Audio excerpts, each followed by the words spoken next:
ॐ गुरुब्रह्मा गुरुविष्णु गुरुर्देवो महेश्वरः गुरुः साक्षात् परब्रह्म तस्मै श्रीगुरवे नमः। ॐ श्रीमात्रे नमः। ॐ ऐं ह्रीं क्लीं चामुण्डाय विच्चे। ॐ श्री ఉమాయై నమః. మనము లాస్ట్ సెషన్లో ఇంటెలిజెన్స్ గురించి మాట్లాడుకున్నాం, మెమరీ పవర్స్ గురించి మాట్లాడుకున్నాం, లిజనింగ్ పవర్స్ గురించి మాట్లాడుకున్నాం. ఏంటవి? శృతి, స్మృతి, మేధ. ఈ శృతి, స్మృతి, మేధ అనేది మనకి కొన్ని జన్మలుగా మోస్ట్ ఇంపార్టెంట్ థింగ్. చాలా చాలా ఇంపార్టెంట్ థింగ్. శృతి, స్మృతి, మేధ ఇవన్నీ అమ్మవారి నామాలే. వేరే కొత్తగా ఏం మనమేం బయట నుంచి ఏం తీసుకురావట్లే. ఎందుకంటే వాట్ ఎవర్ మనం ఏమేమి చేశామో అవి గుర్తుపెట్టుకోవాలి, జాగ్రత్తగా గుర్తుపెట్టుకోవాలి. అంటే ఏదో క్యాజువల్ గా వెళ్ళాము చేసేసాము అని కాకుండా స్వీట్ మెమరీస్.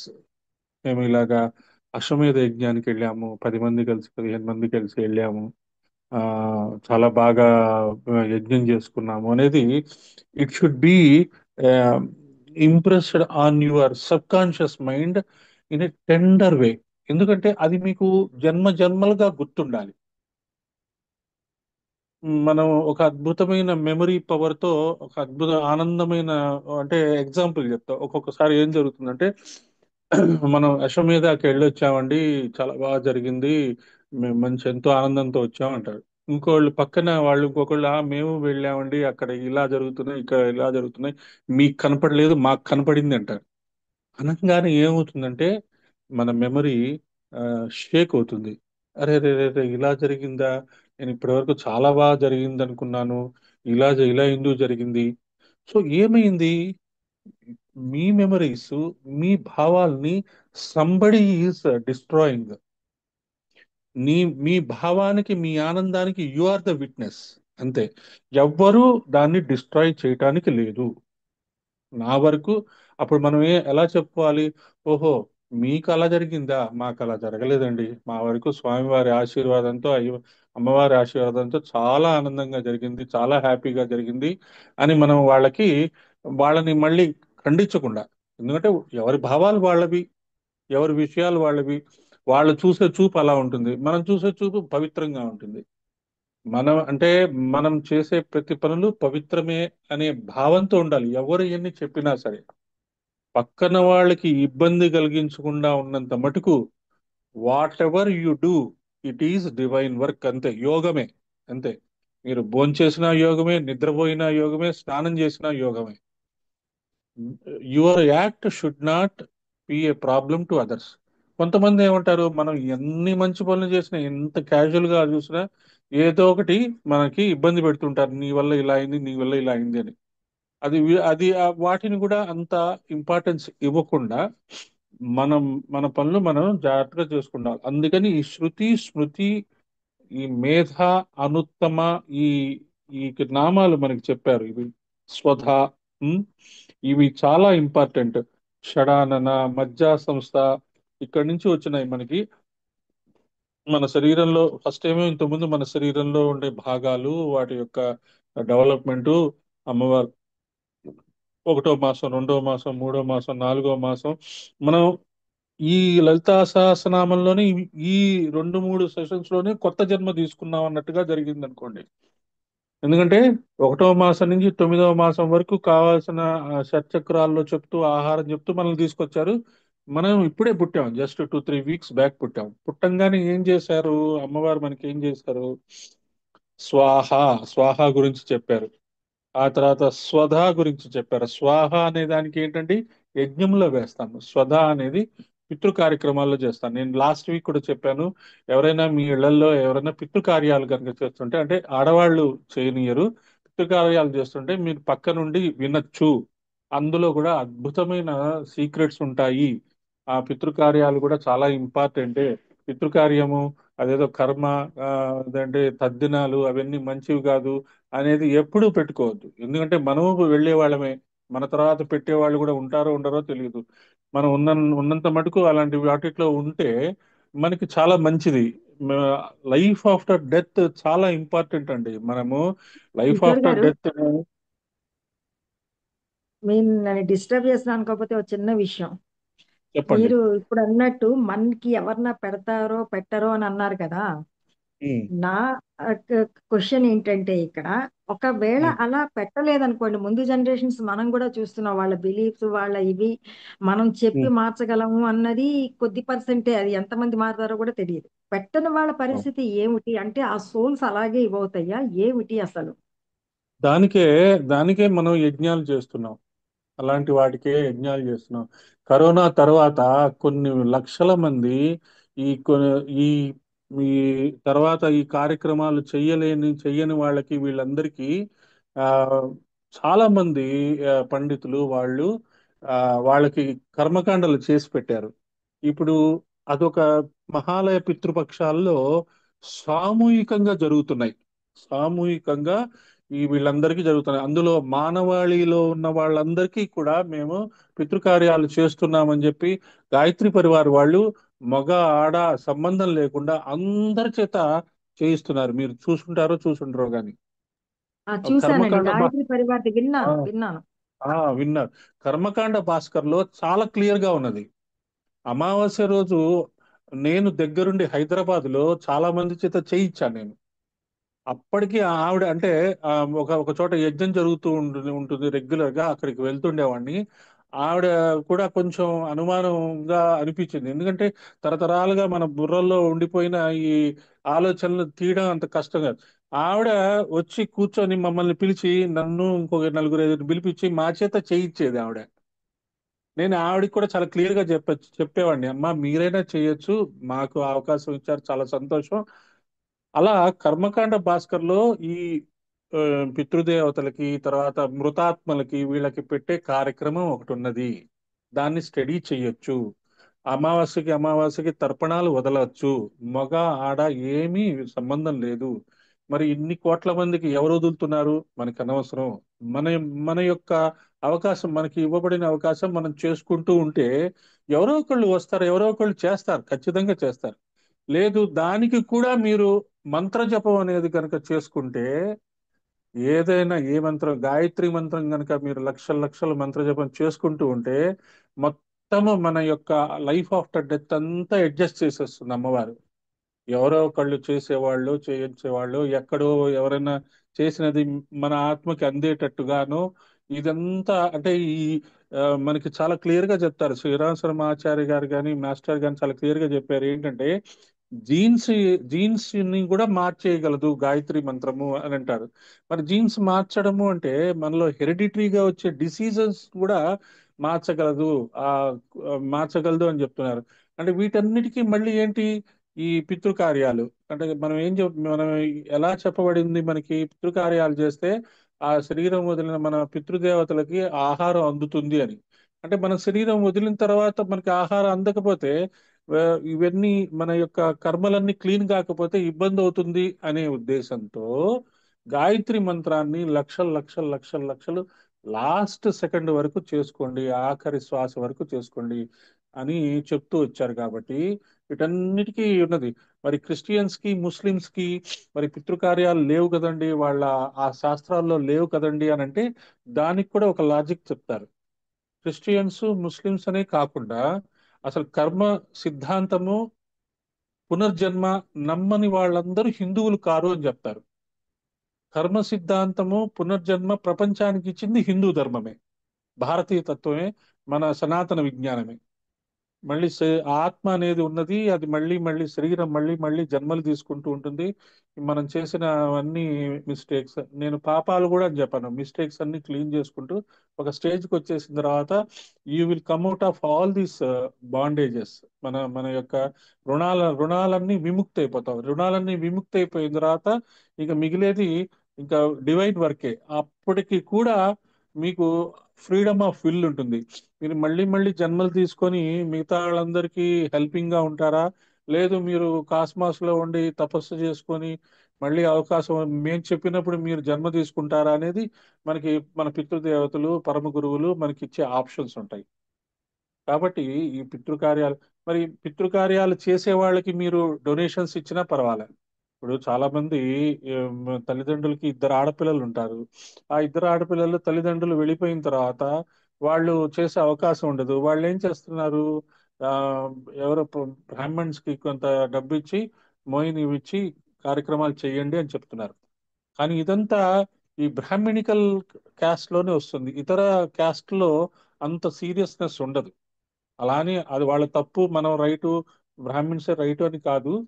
నమ్మిన వాళ్ళు ఎవరైనా చేసుకోవచ్చు, ఏమీ ఇబ్బంది లేదు. ఆడవాళ్లే చేయాలి, మగవాళ్లే చేయాలి అని ఏం లేదు. హ్యాపీగా చేసుకోవచ్చు.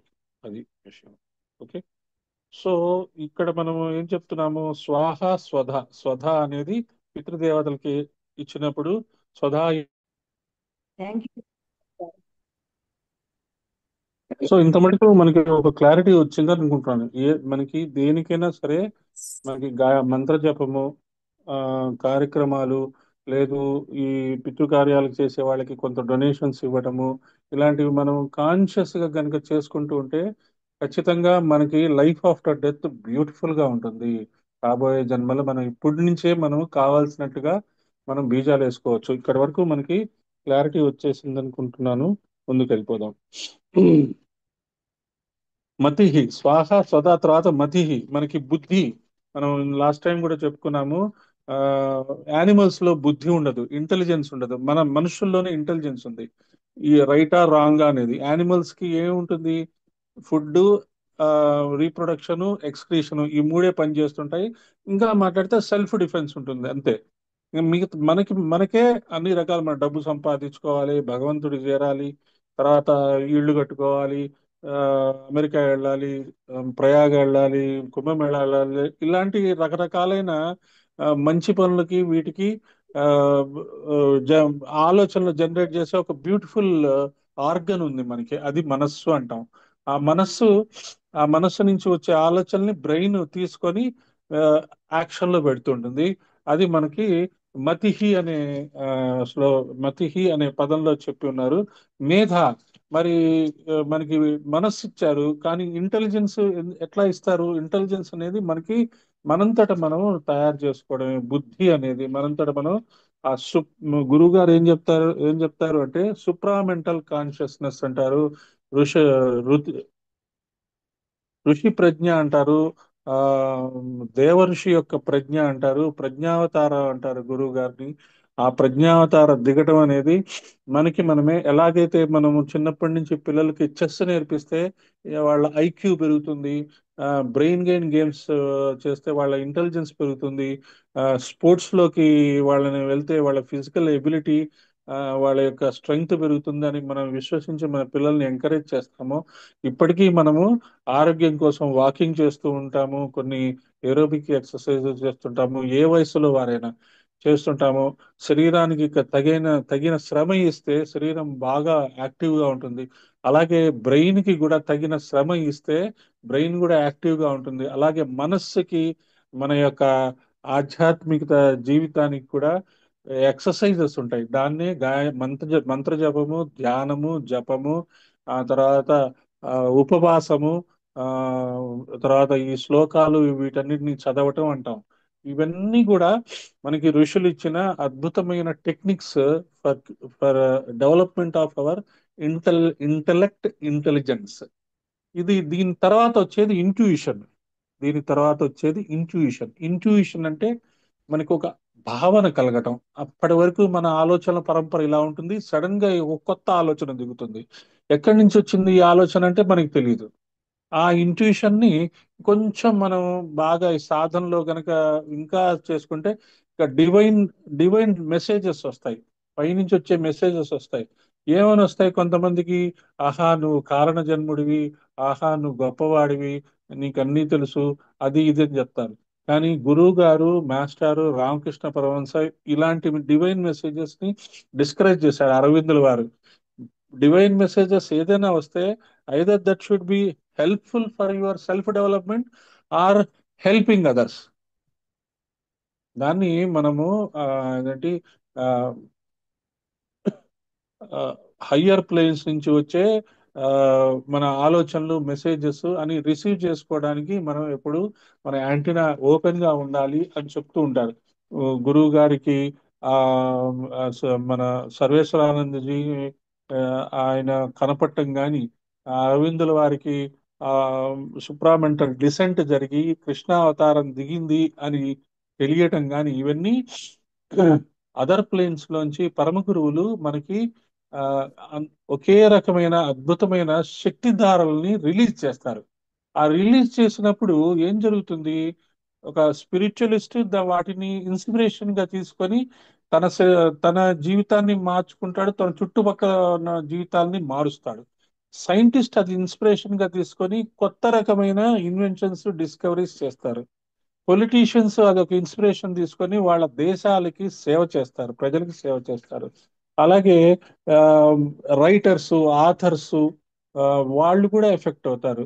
అలాగే స్పోర్ట్స్ లోను, తర్వాత ఇంటెలిజెన్స్ మీడియా, వీటిలో కూడా రకరకాలైన డిస్కవరీస్ జరుగుతాయి. వాటి వల్ల గ్రేటర్ గుడ్ అన్నమాట. కొన్ని వేల మందికి ఉపయోగపడే అద్భుతమైన ఆలోచన శక్తి ధారలు ఎప్పుడు నిరంతరం దిగుతూ ఉంటాయి. వాటిని కరెక్ట్ గా క్యాచ్ చేసి మన జీవితాన్ని, ప్రస్తుతం ఉన్న జీవితాన్ని, రాబోయే జన్మల్ని, మనల్ని మనం మార్చుకోవడానికి, మన ద్వారా సైంటిఫిక్ సర్వీస్ హ్యుమానిటీకి అందటానికి మన యాంటెనా ఎప్పుడు యాక్టివ్ గా ఉండాలి అంటే నిత్యము మంత్ర జపము, ధ్యానము, మౌనము అనేది మనము ఆ, ఇవన్నీ ఈ వేద మంత్రాలను పఠించడము, వీటి ద్వారా మనకి కూడా చెప్తారు కదా, వశన్యాది వాగ్దేవతలు చాలా క్లియర్ గా చెప్తారు. లలితా సహస్రనామం ఆ, చేయటం వల్ల మనం నోటిలోని 7 భాగాలు యాక్టివేట్ అవుతుంది అని. తర్వాత ఈ ఈ మంత్ర శబ్దాల వల్ల 72,000 నాడులు, పియానో కీస్ ని ఇలా ఇలా టచ్ చేస్తే ఎలాగైతే సౌండ్ వస్తుందో, ఆ 72,000 నాడులు మన శరీరంలో ఉంటాయి. యోగా చేసేటప్పుడు ఈ అద్భుతమైన మంత్రాలు పలికినప్పుడు వాటిని కూడా యాక్టివేట్ అవుతాయి. షట్చక్ర జాగరణకి అది ఉపయోగపడతాయి అని కూడా చెప్తుంటారు. కాబట్టి మనకి ఈ మేధ అనేది కూడా చాలా ఇంపార్టెంట్. తర్వాత శృతి స్మృతి గురించి కూడా చెప్పాము.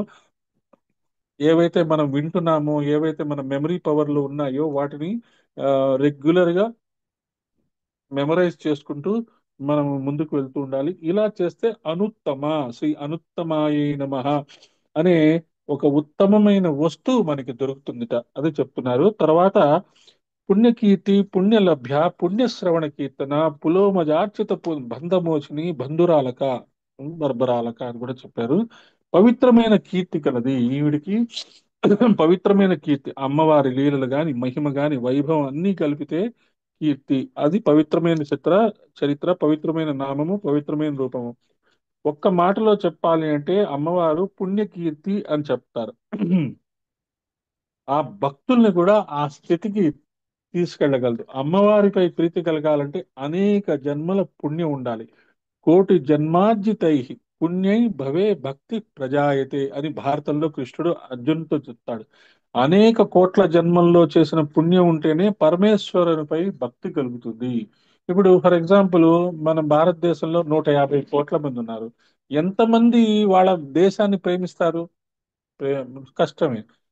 వాళ్ళ జీవితాలు వాళ్ళు జీవిస్తుంటారు, వాళ్ళ లైఫ్ వాళ్ళు జీవిస్తుంటారు.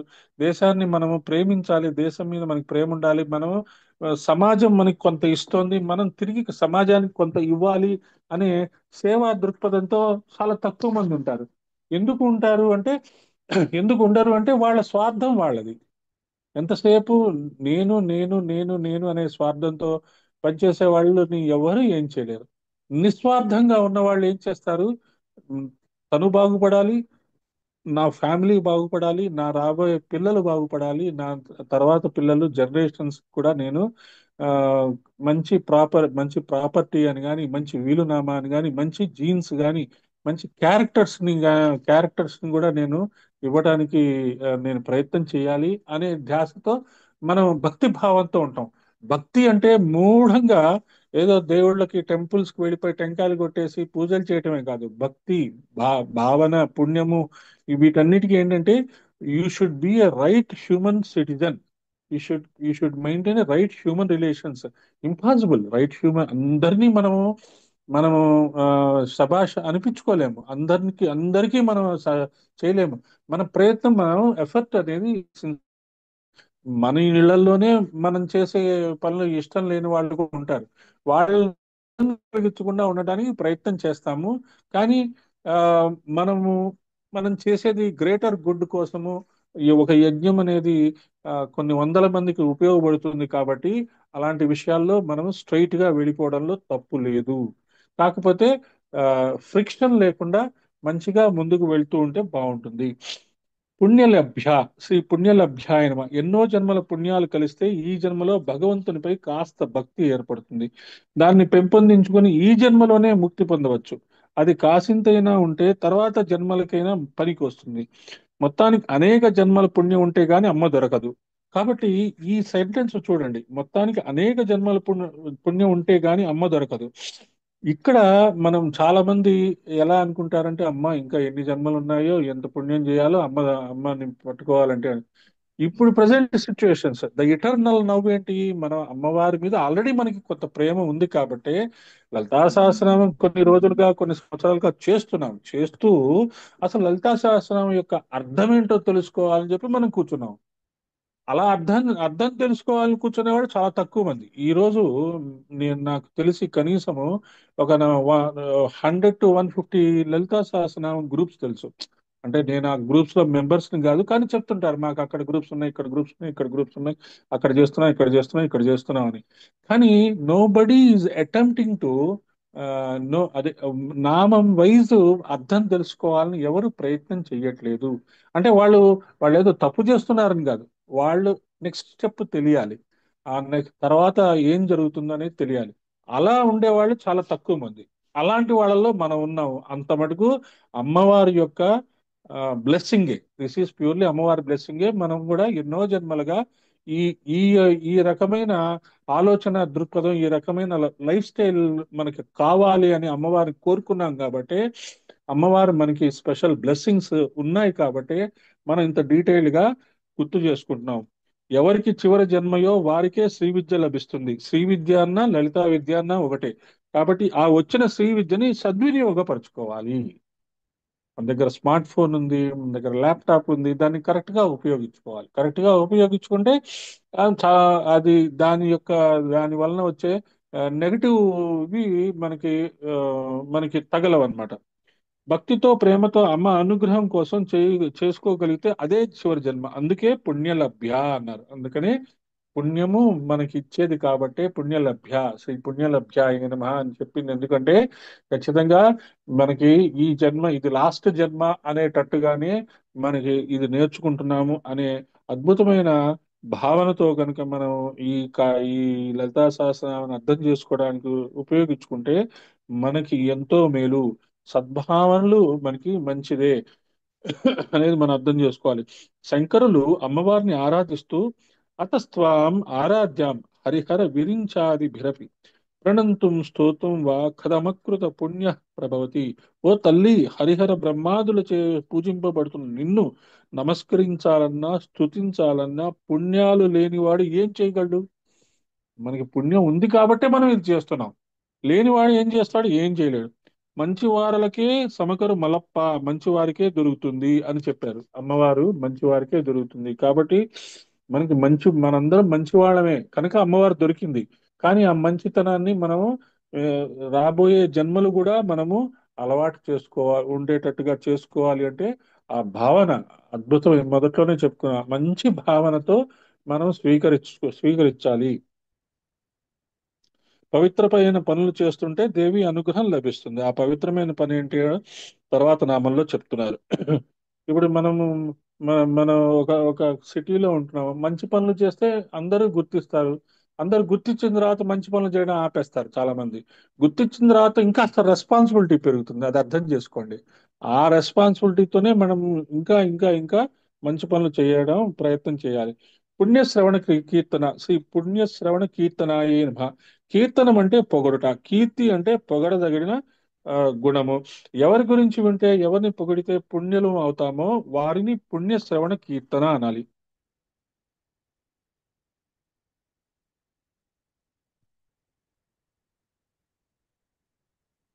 మనం అందరినీ పొగుడుతూ ఉంటాం, కానీ అమ్మవారిని పొగిడితే అన్నిటికంటే అది చాలా ఇంపార్టెంట్. మనకి జస్ట్ పొగడ్తలు చేస్తే ఎలా అవుతుంది అంటే దాని వెనకాల కూడా మనం సైన్స్ చెప్పుకున్నాము. మన విష్ణు సహస్రనామం కానీ, లలితా సహస్రనామం కానీ, లేదు రావణ స్తోత్రము, రావణ విరచిత స్తోత్రం కానీ ఇవన్నీ ద సైన్స్ ఆఫ్ సౌండ్ ఉపయోగించి తయారు చేసింది గాయత్రి మంత్రం కానీ. దానివల్ల ఏం జరుగుతుంది మన శరీరాల్లో ఒక ఆ ఆ మంత్ర ఉచ్చారణ వల్ల మన ఇంటెలిజెన్స్ పెరుగుతుంది. మనం మాట్లాడేది మనం వింటున్నాం కదా, ఇతరులు మాట్లాడేది కూడా వింటున్నాం కదా. కాబట్టి మన సబ్ కాన్షియస్ లో ఆ మంచి మాటలు ఆ పేస్ట్ అయ్యి అవి అవి అవసరం వచ్చినప్పుడు ఇల్యూమిన్ అవుతాయి అనమాట, అలా వెలుగుతాయి. వెలిగినప్పుడు అప్పుడు ఏం తెలుస్తుంది మన శరీరంలో ఆ ఇది ఇది ఎక్కడో విన్నాను, ఇలాంటిది ఎక్కడో విన్నాను, ఇలాంటిది ఎక్కడో చదివాను అని అర్థం అవుతుంది ఎప్పుడైనా ఒక సంఘటన జరిగినప్పుడు. అప్పుడు ఏమవుతుంది, మనకి స్మృతి, మనకి మన మెమరీలో ఉండే ఆ విషయము, ఎదుటుగా కనపడిన విషయం రెండు లింకప్ అయిపోయి మన బ్రెయిన్ ఇంకాస్త యాక్టివేట్ అవుతుంది. మన బ్రెయిన్ ఇంకా యాక్టివేట్ అయ్యి మన మనసు ఇంకా యాక్టివేట్ అయ్యి మన ఇంటెలిజెన్స్ యాక్టివేట్ అయిన కొద్దీ మనం ఏం చేయగలము, నలుగురు గంట సేపు చేసే పని మనం 20 నిమిషాల్లో చేయగలము. అది ఇవల్యూషన్. అలా మనం అర్థం చేసుకోవాలి. అలా మనల్ని మనము స్కిల్స్ బాగా డెవలప్ చేసుకోవాలి.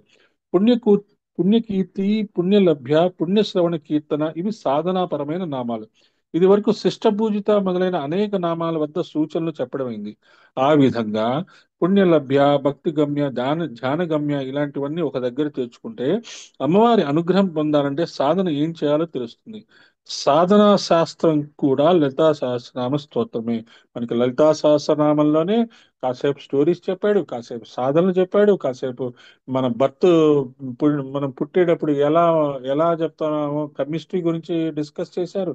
తర్వాత మన యొక్క బయాలజీ గురించి డిస్కస్ చేశారు. మొత్తము మనకి లలితా సహస్రనామంలోనే తెలుస్తుంది. గమ్య లభ్య ఉన్న నామాలు ఒక దగ్గర తీసుకుంటే సాధన గురించి మరింత తెలుస్తుంది. ఆరాధ్య నామాలు కూడా తీసుకోవాలి. ధీర సమర్చిత, అర్చిత, పూజిత, ఆరాధ్య, గమ్య, వశ్య, లభ్య ఇవన్నీ దగ్గరికి తెచ్చుకుంటే ఇవే పెద్ద సాధనలుగా మారుతాయి. తర్వాత పులోమ జార్చిత, శ్రీ పులోమ జార్చితాయై నమః. పులోమజ అంటే పూజింపబడిన తల్లి. దీనికి దేవి భాగవతంలో ప్రమాణం చూపిస్తూ ఇత్యుక్తాస్వ తదాతేన శక్రపత్ని సుమానస జగ్రాహ మంత్రం దేవేంద్ర గురోర్దేవ్యాః సుసాదనం విద్యాం ప్రాప్య గురోర్దేవి దేవీం త్రిపుర సుందరీం సమ్యాగారాధయామాస బలి పుష్పార్చనై శుభై అని చెప్పారు. ఈ శ్లోకం ఈ నామానికి ప్రమాణం. ఒక్కొక్క మంత్రంలో ఒక్కొక్కరు ఇంద్రుడు అవుతూ ఉంటారు. ఒకానొక సమయంలో లోకరక్షణ కోసం ఇంద్రుడు వృత్రాసుర సంహారం చేసి బ్రహ్మహత్య పాతకానికి లోనయ్యాడు. రాజులందరూ ధర్మరక్షణ కోసమే శత్రునాశనం చేసినప్పటికీ ప్రాయశ్చిత్తం చేసుకునేవారు. అంటే మనకి ఆ, నార్మల్ సొసైటీలో ఎవరైనా మర్డర్ చేశారనుకోండి, అది పాపం అవుతుంది. అదే సోల్డియర్ గా ఆ, మన దేశాన్ని రక్షిస్తూ ఎవరినైనా చంపేశారనుకోండి, అది పాపం కాదు. ఆ కర్మ శాస్త్రంలో అది చాలా ఇంపార్టెంట్ గా గుర్తుంచుకోవాలి. అయితే మరి వాళ్ళు సోల్జర్స్ అందరూ చంపేస్తుంటారు కదండి ఒక్కొక్కసారి యుద్ధాల్లో, రాంగ్ పర్సన్ ని చంపుతుంటారు ఒక్కోసారి. అంటే వాళ్ళకి కూడా కొంత ఆ, ఉంటుంది, కానీ వాళ్ళ మొత్తం బాధ్యత అంతా రాజు భరిస్తుంటాడు కాబట్టి ఆ కర్మ ఆ రాజుకి వాళ్ళకి అందుతూ ఉంటుంది అనేది అదొక డిఫరెంట్ సబ్జెక్ట్. దాన్ని మనం తర్వాత డిస్కస్ చేసుకుందాం. కానీ ధర్మరక్షణ కోసం చేసిన హింస మాత్రము ప్రాయశ్చిత్తంతో పుణ్యం అయిపోతుంది. ఏదో కొంత ప్రాయశ్చిత్తం మనం చేసుకుంటూ ఉండాలి. వాళ్ళు చేసుకుంటూ ఉంటారో చేసుకోరో మనకు తెలియదు. కానీ మనము గాయత్రి మంత్రము, గాయత్రి యజ్ఞము, తర్వాత ఇటువంటి శుభకామన చేస్తున్నాము. మనం చేసిన జపాన్ని తులసి కోటలో వదిలేసి మానవాళి కోసం వదిలేస్తున్నాము. శుక్రవారాలు మనం సాధనలు చేస్తున్నాము. అవన్నీ ఇటువంటి ఆ మానవాళిలో ఈ కర్మ సిద్ధాంతం తెలియని వాళ్ళకి, పునర్జన్మలకి తెలియని వాళ్ళకి, ఇటువంటి ఆ దీన్ని ఏమంటారు ప్రాయశ్చిత్తం అనేది తెలియని వాళ్ళ కోసమే మనం చేస్తున్నాము. మరి మనం వాళ్ళకి స్పూన్ ఫీడింగ్ ఇస్తున్నామా అండి అంటే, మనం ఎంత సైంటిఫిక్ గా డిజైన్ చేశారు అంటే మన శుభకామన కానీ వాళ్ళల్లో అవేర్నెస్ ఇచ్చి మరీ వాళ్ళకి ప్రాయశ్చిత్తం కలిగేటట్టుగా జరుగుతుంది. ప్రాయశ్చిత్తం జరుగుతుంది వాళ్ళకి, ఆ కర్మ క్లీన్ అయిపోతుంది. But at the same time they realise that whatever they have committed or sins, but somehow our sins are cleaned.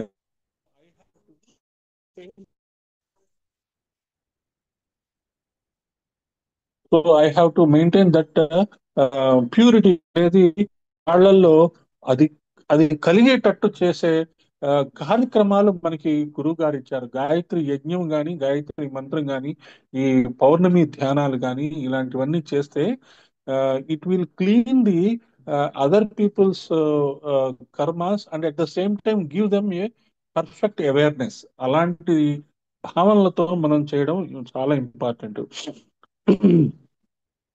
సరే, ఇంద్రుడు లాంటి వాడే వృత్రాసుర సంహారం తర్వాత ఆ దానికి ప్రాయశ్చిత్తం చేసుకోవాల్సి వచ్చింది. వృత్రాసురుడు అనేవాడు మొత్తం మానవాళికి చాలా ఇబ్బందులు కలగజేస్తున్నాడు, చాలా మందిని హింసిస్తున్నాడు. కానీ వాడిని చంపవలసిన అవసరం ఏర్పడింది. చంపిన తర్వాత వాడు కూడా, ఇంద్రుడు కూడా దానికి ప్రాయశ్చిత్తం చేసుకున్నాడు. కాబట్టి మనము కూడా మనం కూడా తెలిసి తెలియకుండా కొన్ని ప్రాయశ్చిత్తాలు చేసుకుంటూ ఉండాలి. దాన్ని ఆత్మ విద్య, తత్వ విద్య అంటున్నా అని గురువు గారు చెప్తుండేవారు. అందుకనే రాత్రికి పడుకోబోయేటప్పుడు కనుక మనము ఆ, ఈ రోజు చేసిన పొరపాట్లన్నీ క్షమించండి అని ఒకసారి అనుకొని గనుక మనము నిద్రపోతే ఇంక నుంచి ఆ పొరపాట్లు చేయము. అంటే రోజు పొరపాట్లు చేసేసి రాత్రి అదేదో చెప్పినట్టు పాపనాశంలో స్నానం చేసేస్తే పాపాలన్నీ కడిగిపోతాయి అనేది చాలా తప్పు సిద్ధాంతం అనేది. ఇక నుంచి అటువంటి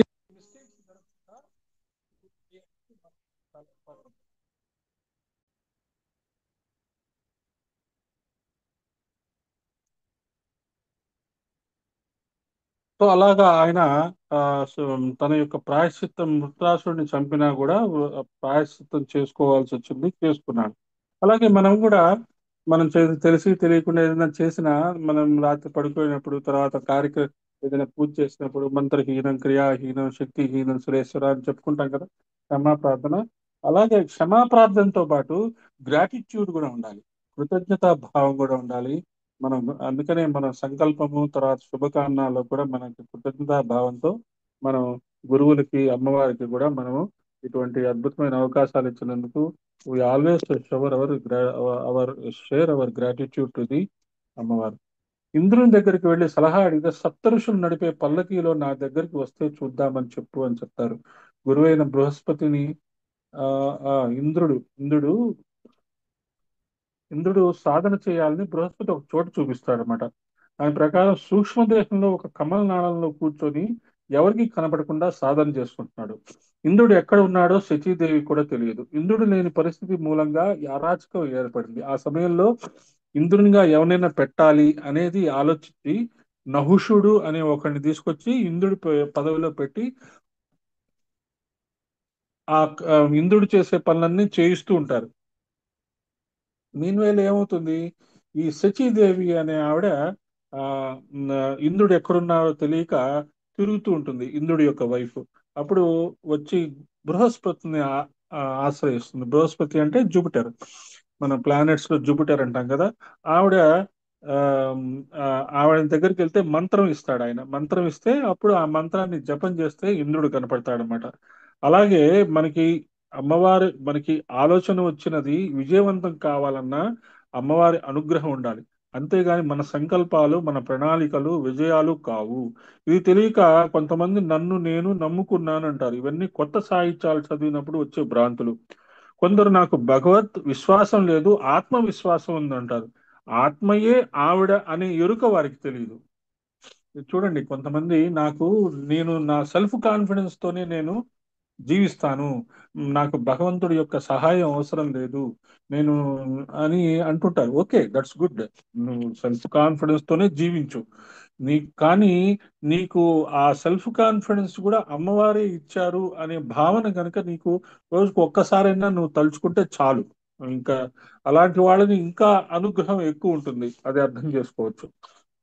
శక్తి కూడా ఆవిడే కదా, సెల్ఫ్ కాన్ఫిడెన్స్ ఇచ్చేది కూడా ఆవిడే కదా. కాబట్టి శచీదేవి మాత్రం తల్లిని నమ్ముకుంది. తన్ను లోనమ్మిన వేల్పుటమ్ముల మనమ్ముల నుండడి అమ్మ వేల్పుటమ్మ శచీదేవి. సర్వదేవతలకి ప్రభు ఇంద్రుడైతే సర్వదేవకాంతలకి ప్రభువు శచీదేవి. ఆవిడ అమ్మవారిని ఆశ్రయించిందట. గురువు ద్వారా త్రిపుర సుందరి విద్యను స్వీకరించి ఆ తల్లిని సమ్యగారాధన యామాస సమగ్రముగా ఆరాధన చేసింది. ఆ తల్లి ఆరాధన చేతనే ఆమె ప్రమాదం నుండి బయటపడ్డం కాకుండా ఇంద్రుడు కూడా పవిత్రుడై తన స్థానంలో కూర్చున్నాడు. ఇక్కడ ఏం జరిగింది, ఇక్కడ ఇది ఇంద్రుడు శచీదేవి యొక్క ఈ పులోమజార్చిత శ్రీ పులోమజార్చితాయే నమః అనే శ్లోకానికి అర్థం చెప్తూ ఇంద్రుడు, శచీదేవి, వృత్రాసురుడు, బృహస్పతి యొక్క కథ చెప్తున్నారు. అక్కడ కూడా అమ్మవారి యొక్క త్రిపుర సుందరి విద్య అనేది నేర్చుకొని శచీదేవి ఆ, తన భర్తని ఆ ప్రాబ్లం లోంచి బయటికి తీసుకొచ్చింది. ఎప్పుడైతే ఆయన ప్రాబ్లం లోంచి బయటకు వచ్చాడో వెంటనే ఆయన ఇంద్ర పదవి వచ్చేసింది. నహుషుడు మళ్ళీ వెళ్ళిపోవడం జరుగుతుంది. శచీదేవికి అమ్మ ఆరాధన వల్ల ఇంత అద్భుతమైన ఫలం లభించింది కనుక పులోమ జార్చిత. శచీదేవి పులోముడనే ఒక మహర్షి కుమార్తె. శచీదేవికి మరొక పేరు పులోమజ. పులోమ జార్చిత అంటే శచీదేవిచే పూజింపబడినది అని అర్థం. అందుకని ఈ కథ చెప్పాల్సిన అవసరం. పులోమ జార్చిత అనగానే మనకి ఇంద్రుడు, వృత్రాసురుడు, శచీదేవి, బృహస్పతి ఈ కథ ఎందుకు చెప్తున్నారా అంటే పులోమజ అంటే శచీదేవి అంటే ఇంద్రుడి యొక్క భార్య. ఆవిడ యొక్క ఆవిడ చేత అర్చింపబడి ఏది త్రిపుర సుందరి విద్య ద్వారా అర్చింపబడి ఇంద్రుడి యొక్క ఆ పాపాన్ని కడిగి ఇంద్రుడి యొక్క పదవి పోయిన తర్వాత మళ్ళీ ఇంద్రుడిని ఆ పదవి తిరిగి ఇప్పించేటట్టు చేసింది కాబట్టి అంత గొప్ప పని కూడా అమ్మవారి యొక్క బ్లెస్సింగ్స్ తోనే, అమ్మవారి యొక్క అర్చనతోనే జరిగింది అని చెప్తున్నారు. బంధమోచని శ్రీ బంధమోచన్యే నమః. బంధాల నుండి బయటపెట్టే తల్లి. మొదటి నామానికి ఈ నామానికి సంబంధం తెలుస్తుంది. శచీదేవి తనకున్న చిక్కు నుంచి బయటపడింది. పాపశాప బంధంలో ఉన్న తన భర్త ఇంద్రుడు కూడా బయటపడ్డాడు. బంధమోచిని అంటే అజ్ఞాన బంధం నుండి విముక్తి కలిగించినది. ఇగ్నోరెన్స్ మనకి ఇప్పటికీ కూడా మనకి చాలా విషయాలు మనకి కొన్ని అర్థం కావు, కొన్ని అర్థం అయినట్టు అనిపిస్తాయి, కొన్ని మనకి తెలుసు అని మనం అనుకుంటూ ఉంటాం. మనకు ఆల్రెడీ అర్థమైపోయింది అనుకుంటాం. కానీ ఇంతలోకి ఇంకొక ఎవరో కొత్త వ్యక్తి ఇంకొక రకంగా చెప్తారు. అరే ఇప్పటి వరకు మనం ఇన్ని విషయాలు నమ్ముతూ వచ్చాము, ఇది తప్పే, ఈయన చెప్పిన దానికి లాజిక్ కరెక్ట్ గా ఉంది, దీనికి ప్రూఫ్ కూడా ఉంది అని అనిపిస్తుంది. అనిపించినప్పుడు మనం ఏం చేస్తాము, మన అప్పటి వరకు ఉన్న అభిప్రాయాల్ని చేంజ్ చేసుకుంటాం. మనం అంటే ఏంటి నేర్చుకుంటున్నాం. మనం ఎప్పుడు నేర్చుకుంటూనే ఉంటూ ఉంటాం. లాస్ట్ సెకండ్ వరకు కొత్త విషయాలు తెలుసుకుంటూ ఉంటాం. అలా తెలుసుకోవటానికి మనకి ఈ లాజికల్ అండర్స్టాండింగ్, ఈ బంధ మోచని అనే విషయం అనే శ్లోకం ఉపయోగపడుతుంది. అంటే అజ్ఞానం నుంచి జ్ఞానాన్ని తీసుకొచ్చేదే శ్రీ బంధమోచన్యై నమః అనే అనే మంత్రం అన్నమాట, అనే నామము. అమృతముతో బంధము కలిగించు అనుకోకుండా అమృతముతో బంధము తెంపకు అన్నారు. అంటే అమ్మవారు మా ఫ్రెండ్స్ మేము అనుకుంటుంటాం, అరే రాత్రి కల్లో అమ్మవారు వచ్చిందిరా, నేను మారుతి కారు అడిగానురా అని చెప్తాడు. ఒరే అమ్మవారు కల్లోకి వస్తే మారుతి కారు అడగాల్సింది ఏ ఇంటర్నేషనల్ హోండా కార్ కానీ వోక్స్ వ్యాగన్ కానీ అడగచ్చు కదా అని ఒకడు అంటాడు. ఇంకొకడు అంటాడు, అరే అమ్మవారు కనపడితే కారు అడిగేది ఏంట్రా, మోక్షం అడగచ్చు కదా, భక్తి అడగచ్చు కదా అని ఒకడు అంటాడు. ఒక్కొక్కళ్ళకి ఒక్కొక్క రకమైన ఆలోచనలు. కాబట్టి ఆ ఆలోచనలు కూడా అమ్మవారే ఇస్తారు. అలాంటి ఆలోచనలు కూడా అమ్మవారే ఇస్తారు. అలాంటి ఒక ఎగ్జాంపుల్ ఇక్కడ ఎందుకు చెప్తున్నాను అంటే, అమ్మా నాకు అమృతత్వం ఇవ్వు అని మనం అడుగుతాం. నాకు నీ మీద భక్తి కలిగించు అని అడుగుతాం. కానీ దానికంటే బెటర్ ఇంకోటి చెప్తున్నారు చూడండి. దానికి ఈ బెటర్ ఆలోచన, నాకు ఎప్పుడూ నీ మీద భక్తి మిస్ అవ్వకుండా ఉండేటట్టు అనుగ్రహించు తల్లి. నాకు నీ మీద భక్తి కలిగించు అన్న దానికి ఎల్లప్పుడూ నీ మీద భక్తి ఉండాలి అనే దానికి ఎంత డిఫరెన్స్ ఉందో చూడండి. సో అది మనం అడిగే కోరికలు కూడా చాలా జాగ్రత్తగా అడగాలి. నాకు జ్వరం తగ్గించేటట్టు చూడండి తల్లి అని మనం అడుగుతాం. నాకు అసలు జ్వరం రాకుండా ఉండే అద్భుతమైన ఆరోగ్యం ఇవ్వు తల్లి అని అడిగాం అనుకోండి, అది ఇంకా బెటర్ కోరిక కదా. కాబట్టి మనం కోరికలు కూడా చాలా జాగ్రత్తగా కోరుకోవాలి. అందుకనే శ్రీ బంధమోచన్యే నమః. అందుకని అలాంటి ఇగ్నోరెంట్ కోరికలు కోరకుండా మంచి కోరికలు కోరేటట్టుగా, ఆ కోరికల వల్ల మనకి ఉపయోగము, ఇతరులకు కూడా ఉపయోగము వచ్చే కోరికలు కోరేది అలాంటి నామము శ్రీ బంధమోచన్యే నమః. బంధమోచిని శక్తికి సంబంధించిన అనేక వృత్తాంతాలు వ్యాఖ్యాతలే ఉదహరించారు. ఒకప్పుడు ఏకావళి అనే రాజకన్యని కాలకేతు అనే అసురుడు బంధించి తీసుకెళ్లిపోయాడు. ఏకావళి చెలికత్తె యశోవతి. కాలకేతుడు ఏకావళిని ఎక్కడ బంధించాడో ఎవరికి తెలియదు. యశోవతి అమ్మవారి ఉపాసకురాలు. మా రాణి క్షేమంగా రావాలని ప్రార్థిస్తే అప్పుడు అమ్మవారి అనుగ్రహంతో ఆ కాలకేతువు సమ్మానింపబడి క్షేమంగా ఏకావళి రాజ్యానికి చేరింది. ఇది బంధమోచిని శక్తికి చెప్పిన అద్భుతమైన ఇతివృత్తం. అంటే తన కోసం కాకుండా, ఇప్పుడు ఆమె ఎవరు, చలికత్తె, రాణి యొక్క చెలికత్తె. నన్ను మహారాణిని చేసే తల్లి అని అడగచ్చు కదా. అమ్మవారి యొక్క ఉపాసకురాలు, అమ్మవారు అంటే చాలా ఇష్టము. వాళ్ళ వాళ్ళ రాణిని ఎవరో అపహరించి తీసుకొని వెళ్ళిపోయాడు. ఈ స్వార్థంతో అమ్మవారితో నాకు చాలా అనుబంధం ఉంది, నన్ను యువరాణిని చేసేసేయి, ఈ రాజ్యం అంతా నేను ఏలుకుంటాను అని అనుకుండా ఈమెం చేసింది, మా రాణికి రక్షణ కల్పించు తల్లి అని అడిగింది. అది బంధమోచిన్యే నమః అనే దానికి అర్థం. తన కోసం కాకుండా ఎవరైతే ఇతరుల కోసం జీవించడం మొదలు పెడతారో అప్పుడు అమ్మవారు వాళ్ళ యొక్క బాగోగులు కూడా చూసుకుంటుంది.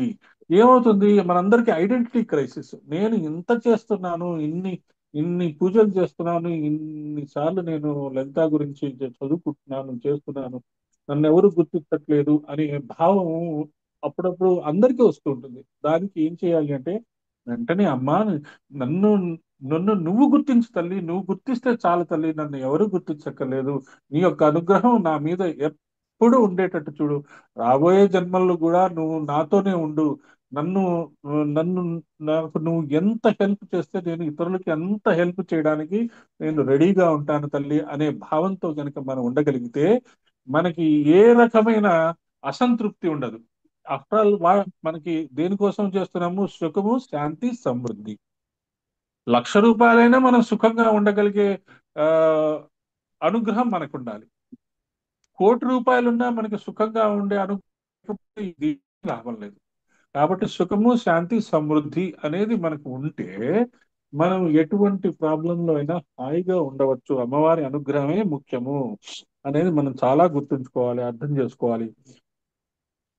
అన్ని రకాల బంధాల నుంచి మనల్ని బయటపెట్టే తల్లి కనుక బంధమోచిని, కట్టులన్ విడిపించు గట్టాడబడుచు అని అన్నారు ఆదిభట్ల నారాయణ దాస్ గారు. గట్టు అంటే పర్వతం, పర్వతపు తాడబడుచు అంటే పర్వతం నుంచి హిమవత్ పర్వతం.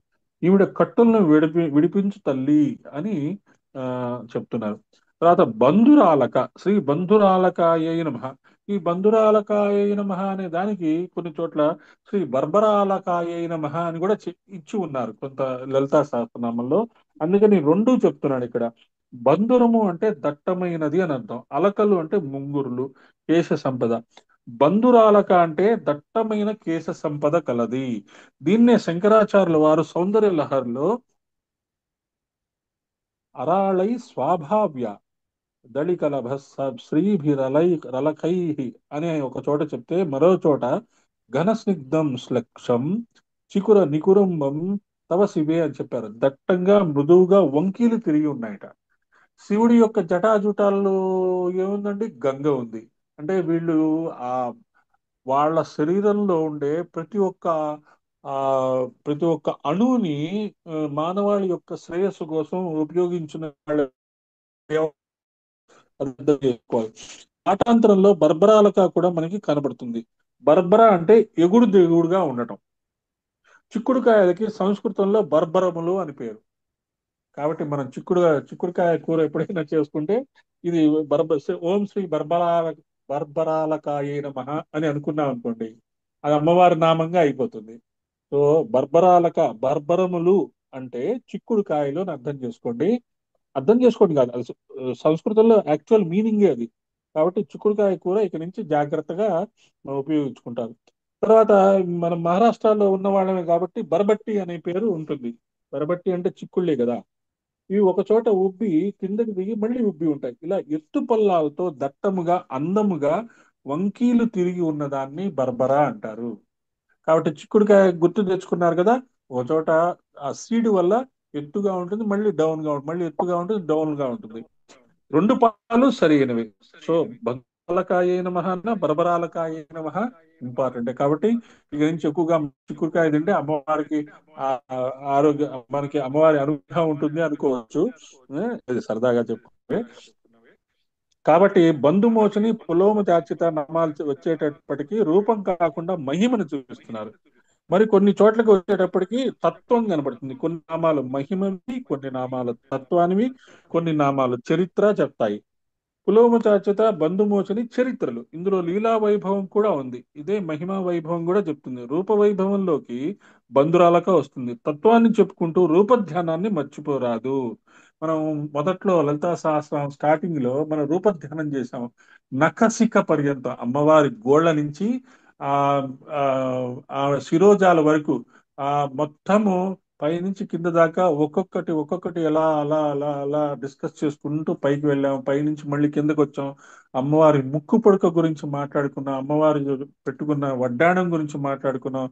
ఆ చెవి లోలాకులు గురించి మాట్లాడుకున్నాం. కళ్ళ గురించి మాట్లాడుకున్నాం. ఇదంతా ఎక్కడ వస్తుంది? ఇది రూప ధ్యానం అంటాము. రూపధ్యానం. మనం ఏదైనా మంచి విగ్రహం కానీ, ఏదైనా మంచి ఫోటో కానీ, ఆ ఆ, మన దేవి దేవతలకు సంబంధించిన విగ్రహం కానీ కనపడింది అనుకోండి, అలా చూస్తూ ఉండిపోతాం. అంతలోకి పక్కన ఎవరు ఏంట్రా వీళ్ళు ఇలా చూస్తున్నారు, వీళ్ళకి ఏమన్నా ఇదా అని అనుకుంటారేమో అని మళ్ళీ తల తిప్పేసేసుకొని మళ్ళీ నార్మల్ గా ఉంటాం. కానీ అదొక సాధన. ఎప్పుడైనా రష్ లేనప్పుడు ఎప్పుడైనా మీరు వెళ్ళే అవకాశం కనుక వస్తే హాయిగా కాసేపు కూర్చొని మంత్రం అక్కర్లా జపం అక్కర్లా ఏమి చూడక్కర్లా, అమ్మవారి ఎదురుగానో అయ్యవారి ఎదురుగానో ఆ గుడిలో అలాగే కళ్ళల్లో కళ్ళు పెట్టి చూడాలి. ఎంతసేపు వాడేదో అనుకుంటాడు వీడేదో అనుకుంటాడు అనే బాధ లేకుండా ఇమ్మర్స్ అయిపోండి ఒకసారి. ఇంట్లో అయినా చేసుకోవచ్చు. ఇంట్లో అయినా ఒక ఫోటో పెట్టుకొని ఆ కళ్ళల్లో కళ్ళు పెట్టి చూస్తూ ఉంటే కొంచెం సేపటికి సమాధి కలుగుతుంది ఆటోమేటిక్ గా. మీకు తెలుస్తుంది ఇది సమాధి అని. You will get immersed into the deity, a beauty of the deity, beauty of the photo which you are watching. మీకు శరీర స్పృహ పోతుంది. ఎవరో వస్తుంటారు వెళ్తుంటారు చూస్తుంటారు. కొంతమందికి నిద్ర కూడా రావచ్చు. నిద్రపోయినా తప్పేం లేదు. మళ్ళీ మెలకు రాగానే మళ్ళీ చూడొచ్చు. దాన్ని రూప ధ్యానము త్రాటక ధ్యానము అని కూడా అంటారు. అలాంటిది. ఎందుకంటే అది మనకి ఫోకస్ ఇస్తుంది. ఒక సబ్జెక్ట్ నేర్చుకోవాలని మనం కూర్చున్నప్పుడు ఆ సబ్జెక్ట్ మీద ఫోకస్ ఉండాలి, అటెన్షన్ ఉండాలి, కాన్సన్ట్రేషన్ ఉండాలి అనుకుంటే ఇలాంటివి అప్పుడప్పుడు మనం ఎక్స్పెరిమెంట్స్ చేసుకుంటూ ఉంటే మనకి చాలా ఉపయోగం. వాల్మీకి సుందరాకాండలో సీతమ్మ వారి జడని చాలా చక్కగా వర్ణిస్తాడు. అంత కష్టంలో ఉన్న సీతమ్మ జడ వేసుకోవడం మానలేదు. జుట్టు విరబోసుకున్న సీతమ్మ అని ఎక్కడ రామాయణం లేదు. బంధురాలక అంటే ముంగురులు మీద పడుతున్న దాన్ని బట్టి అమ్మవారి జుట్టు ఎంత దట్టమో ఆలోచించుకోవాలి. అలకలు అంటే ముంగురులు. ఒత్తైన జుట్టు ఉన్నప్పుడే అలకలు కిందకి వస్తాయి. అలకల వర్ణనతో మొత్తం జుట్టుని చూపిస్తున్నారు. అమ్మవారి రూపధ్యానం చేసుకుని తర్వాత నామంలోకి ప్రవేశిస్తాము అలా చెప్తున్నారు. కాబట్టి మంచి శిరోజాలు ఉండటము మనం కూడా చాలా మంది అనుకుంటుంటాం. చక్కగా అలంకరించుకుని ఉంది, చక్కగా బొట్టు పెట్టుకొని అన్నమాచార్య కీర్తనలో కూడా వస్తుంది కదండి, అలకల అమ్మా. కులుకు అలవేలు మంగ. ఆ, ఆ, ఆ, అన్నమాచార్య కీర్తనలో వస్తుంది కదా, సమాచార అలకులుకుల కీర్తనలో అలవేలు మంగ. చాలా చక్కగా చెప్పారు. కరెక్టే చెప్పారు. అలకల కులుకుల అలమేలు మంగ. అలకలు అంటే ఆ ముంగురులు. అంటే అమ్మవారిని చూసి ఆయన, ఆ అలవేలు మంగ ఆ తల్లిని చూసి ఆయన అంత పారవస్యం అయిపోతాడు. పారవస్యం అయిపోయి, నాయనా నువ్వు ఆ అలివేల మంగ అమ్మవారిని ఎప్పుడు చూస్తూ ఉంటావట. ఆమె ఇలా ఉంటుందా, ఇంత అందంగా ఉంటుందా, అందుకనే చూస్తావా అన్నట్టుగా ఆ పాట వస్తుంది. కాబట్టి మనం దాంట్లోంచి మనం నేర్చుకోవాల్సింది ఏంటంటే our attire should be always pleasant. మనం ఏ డ్రెస్ వేసుకున్నా ఎలా ఉన్నా ప్లెజెంట్నెస్ ఇవ్వాలి. ఎప్పుడు చిరునవ్వుగా ఉండాలి. మనల్ని చూసిన వాళ్ళకి వీళ్ళు ఎప్పుడు ఇంత హాయిగా ఎలా ఉండగలుగుతున్నారు, ఇంత ఆనందంగా ఎలా ఉండగలుగుతున్నారు, వీళ్ళ వెనకాల ఉండే రహస్యం ఏంటి, వీళ్ళు ఏదో చేస్తున్నారు మనకి తెలియకుండా అని ఇంట్రెస్ట్ జనరేట్ అయ్యేట్టుగా మనం ఉండగలిగితే మన ద్వారా ఎంతో మందికి సేవ జరుగుతుంది. తర్వాత ఏం చేస్తారు? విమర్శ రూపిణి. శ్రీ విమర్శ రూపిణి అయిన మహా ప్రకాశ స్వరూపము పరబ్రహ్మము యొక్క స్వాభావిక స్ఫురణ విమర్శ. ప్రకాశ విమర్శ ఈ రెండు తత్వాలు శ్రీ విద్యలో చాలా ఇంపార్టెంట్. ఇది తెలిస్తే గాని శ్రీ విద్య అర్థం కాదు. ప్రకాశము అంటే స్వయం ప్రకాశమైన చైతన్య వస్తువు. ఆయనే పరమాత్మ. ఆయన నుండి వ్యక్తమైన శక్తి విమర్శ. అంటే లైట్ ఎనర్జీ. లైట్ ఉన్న చోట ఎనర్జీ ఉంటుంది. ఎనర్జీ ఉన్న చోట లైట్ ఉంటుంది. లైట్ ఏంటి? భగవంతుడు. ఎనర్జీ ఏంటి? బ్లెస్సింగ్. అది అలా అర్థం చేసుకుంటే మనం ఎటువంటి దేవత శక్తిని కూడా మనం సైంటిఫిక్ గా అప్రోచ్ అవ్వచ్చు. ప్రకాశము విమర్శ అనే దానికి అలా చెప్తున్నారు. మనం దీనికి ఉదాహరణంగా జ్యోతి వెలుగు. జ్యోతి వల్ల ఏమవుతుంది? ప్రకాశం వస్తుంది. వెలుగు వల్ల ఏమవుతుంది? మొత్తము ఆ ప్రకాశవంతం అవుతుంది. జ్యోతిని ప్రకాశం అని, వెలుగుని విమర్శ అని అనుకోవాలి. విమర్శ అంటే వ్యాపించినది, జ్యోతి అంటే ప్రకటింపబడి అంతా వ్యాపించిపోయింది. విమర్శ, జ్యోతి, ప్రకాశ. స్వయం ప్రకాశమైన శివుడు పరబ్రహ్మం అయితే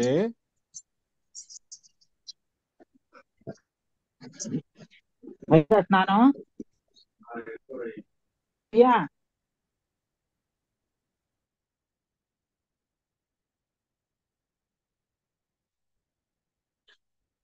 వేదాంత శాస్త్రము దీనినే రెండు శబ్దాలతో చెప్తుంది. ఈ రెండు తెలిస్తే చాలు, అదే మోక్షం. సత్ చిత్. సత్ అంటే ఎప్పుడూ ఉన్న వస్తువు, చిత్ అంటే చైతన్యము. ఇదే స్పృత్త. మన హృదయ కుహరంలో పరమాత్మ చిత్ జ్యోతిగా ఉన్నారు. మన హృదయంలోనే, అనాహతంలోనే మనం చెప్పుకుంటుంటాం కదా, అనాహతంలో సూర్యుడు ఉన్నాడు, శక్తి ఉంది, ప్రకాశం ఉంది, వెలుతురు ఉంది. వెంకటేశ్వర స్వామికి కూడా ఆ, అమ్మవారు ఇక్కడ ఉంటారు అని చెప్తుంటాం కదా. అలాగే వెంకటేశ్వర స్వామికి అమ్మవారు అక్కడ ఉన్న హృదయంలో ఉన్నారు అంటే, ఆ వెంకటేశ్వర స్వామి పూజ చేసిన వాళ్ళు, అమ్మవారిని పూజ చేసిన వాళ్ళు కూడా వాళ్ళ హృదయంలో అమ్మవారు ఉంటారు ఖచ్చితంగా. మగవాళ్ళైనా ఆడవాళ్ళైనా హృదయంలో లక్ష్మీదేవి మన హృదయ స్థానము. మన హృదయంలో ఉండేది లక్ష్మీదేవియే. ఆ లక్ష్మీదేవియే మనకి మంచి ఆలోచనలు ఇస్తుంది. అది అర్థం చేసుకుంటాము. దాన్నే చిత్తు జ్యోతిగా చెప్తున్నారు.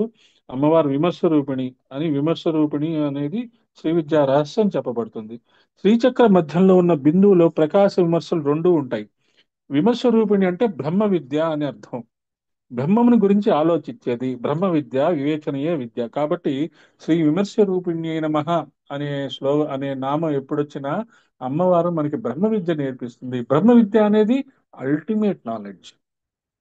బ్రహ్మ విద్య కోసమే మనం పుట్టాము. అదే అది ఆ ఒక్క పాయింట్ మనం అర్థం చేసుకొని మనకి మనము ఆ పాయింట్ మీదే మనం కాన్సన్ట్రేషన్ పెట్టుకుంటే, బ్రహ్మ విద్య నేర్చుకోవడానికి మనం పుట్టాము అనే పాయింట్ కనుక మనం శ్రీ విమర్శ రూపిణ్యై నమః అనే శ్లోకంలో అర్థం చేసుకుంటే, మన ఫోకస్ అంతా అటే వెళ్ళిపోతుంది.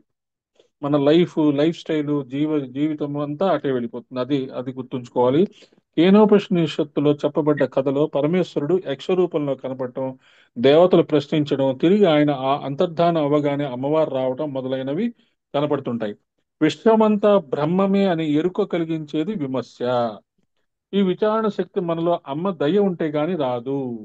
మరి మరి బ్రహ్మమంతా కనపడేదంతా బ్రహ్మమే అని అవేర్నెస్ రావటం చాలా కష్టమేనండి. ఎందుకంటే మనం పబ్లిక్ లోకి వెళ్తుంటాము, చూస్తుంటాము, ఎన్నో రకాలైన నెగటివిటీస్ కనబడుతుంటాయి, నెగటివ్ పనులు చేస్తుంటారు, తెలుస్తుంటాయి. మరి భగవంతుడు చూస్తూ ఊరుకున్నాడా అని అనిపిస్తుంది. ఎందుకు అలా ఊరుకుంటున్నాడు, ఎందుకు అలా జరుగుతున్నాడు అంటే, అది వారి వారి యొక్క ఆ నెగటివ్ ఆలోచనల్ని అట్రాక్ట్ చేసి నెగటివ్ పనులు చేసే ఆ ఆ తత్వము, వాళ్ళ తత్వము, వాళ్ళని కూడా మనము సెటరైట్ చేయొచ్చు. మనము రెగ్యులర్ గా మనం యజ్ఞము ద్వారా, తర్వాత శుభకామన ద్వారా, మన యొక్క జపశక్తి దానము ద్వారా వాళ్ళని కూడా సెట్ చేయొచ్చు. అలా కొన్ని కోట్ల మంది చేస్తున్నారు కాబట్టి అసలు కలికాలము ఎంతో భయంకరంగా ఉండాల్సింది కొంత కొంత కొంత కొంత తగ్గుతూ వస్తుంది.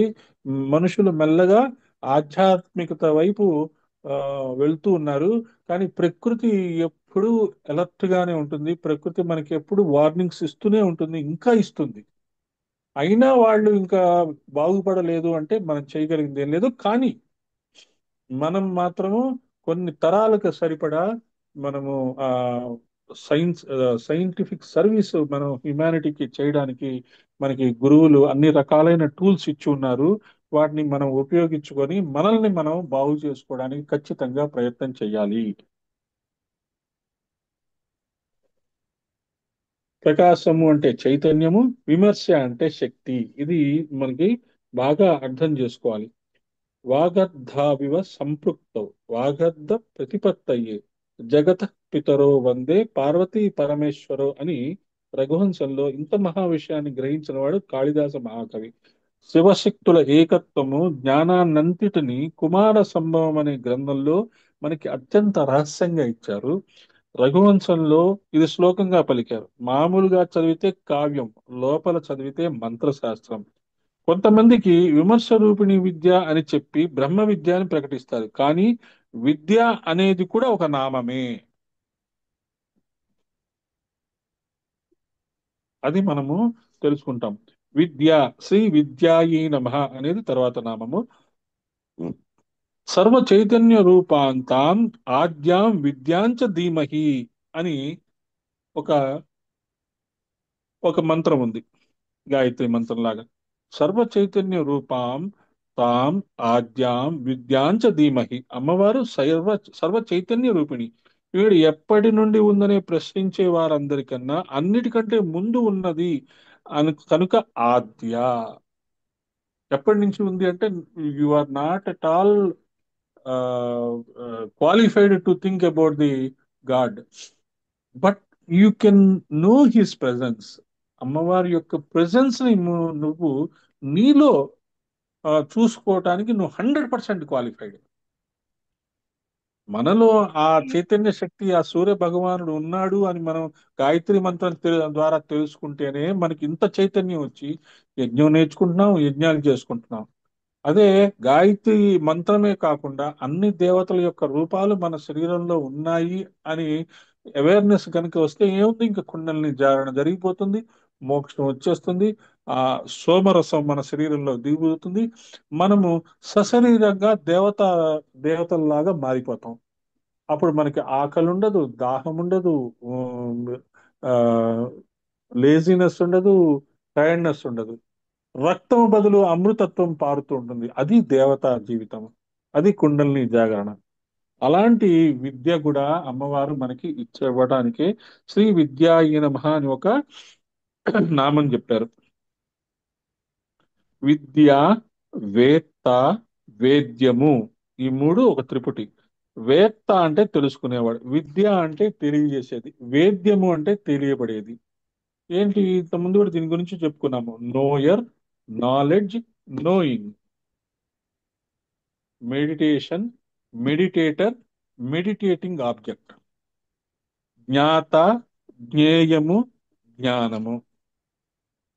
ధ్యాత, ధ్యేయము, ధ్యానము. మూడు రకాలు. ఎప్పుడు మూడు రకాలు ఉంటాయి: observer, observing and observed. Object, observing and observer. ఈ మూడు మనలోనే ఉన్నాయి. ఎలా ఉంటాయి అంటే, ఇప్పుడు మనం ఉన్నాము, ఆ, మనం మనం కూర్చొని ఉన్నాము, ఆ, లలితా సహస్రం గురించి వింటున్నాము. కానీ మన శరీరమే వింటోంది, మన శరీరం యాక్చువల్గా కూర్చొని ఉంది అంతే. ఏం వింటోంది? మనలో ఉండే ఆ చేతనత్వం, కొన్ని జన్మలుగా ఆ లలితా సహస్రం మీద ఉన్న ఇష్టం వల్ల ఆ చేతనత్వం వింటోంది. మన శరీరం ఇక్కడే కూర్చొని ఉంది, ఆ మనలో ఉండే చేతనత్వము లలితా సహస్రం గురించి వింటోంది, ఆ విషయం మనకి తెలుస్తోంది. అర్థం చేసుకోండి, జాగ్రత్తగా అర్థం చేసుకోండి. At single point of time, ఒక సింగిల్ మూమెంట్ లో ఒక మనిషి మూడు రకాలుగా పని చేస్తాడు, పని చేయగలుగుతాడు. దాన్నే జ్ఞాత, జ్ఞేయము, జ్ఞానము అంటున్నారు. వేత్త, వేద్యము, విద్య అంటున్నారు. విద్య అంటే తెలుసుకునే శక్తి అమ్మవారు. అటువంటి అద్భుతమైన సాక్షిభూతమైన ఆ ఆ ప్రజెన్స్ ఆఫ్ మైండ్ మనకి ఇచ్చేదే శ్రీ విద్యాయ నమః. తెలిసాక ఇంకా తెలియబడేది, తెలుసుకునేవారు ఉంటారా? ఈ మూడు ఒకటైపోయి ఏకత్వం సిద్ధిస్తుంది. ఈ ఒక్కటి ఉన్న తత్వమే విద్య. త్రిపుటి ఏకత్వమే విద్య. పరమాత్మని తెలియజేసేది విద్య. ఏ శక్తి ఉండటం వల్ల మన సృష్టిలో అన్ని తెలుసుకుంటున్నామో ఆ శక్తే విద్య. నాకు తెలియలేదన్నా ఆ తెలియలేనిది కూడా ఒక చైతన్యం అంటూ ఉంటేనే తెలిసింది. ఐ డోంట్ నో ఎనీథింగ్ అనేది మనం చెప్తూ ఉంటాం, ఐ డోంట్ నో అంటాం. మరి అది కూడా ఒక ఒక రకమైన ఆ, ఆలోచన వల్ల మనకి ఆ విషయం తెలిసింది. ఈ విషయం మనకి తెలియదు అనే విషయం కూడా తెలియటం కష్టమే. సృష్టిలో దేని గురించి తెలుసుకున్నా దానికి కారణం లోపల ఉన్న చిత్ అనగా చైతన్యం, అదే విద్య. విద్య అనగా చైతన్యము అనే అర్థం తీసుకొని పరమాణువు మొదలుకొని పరమాత్మ వరకు వ్యాపించిన చైతన్యమే ప్రజ్ఞారూపిణిగా ఉన్నది. Micro and macrocosm.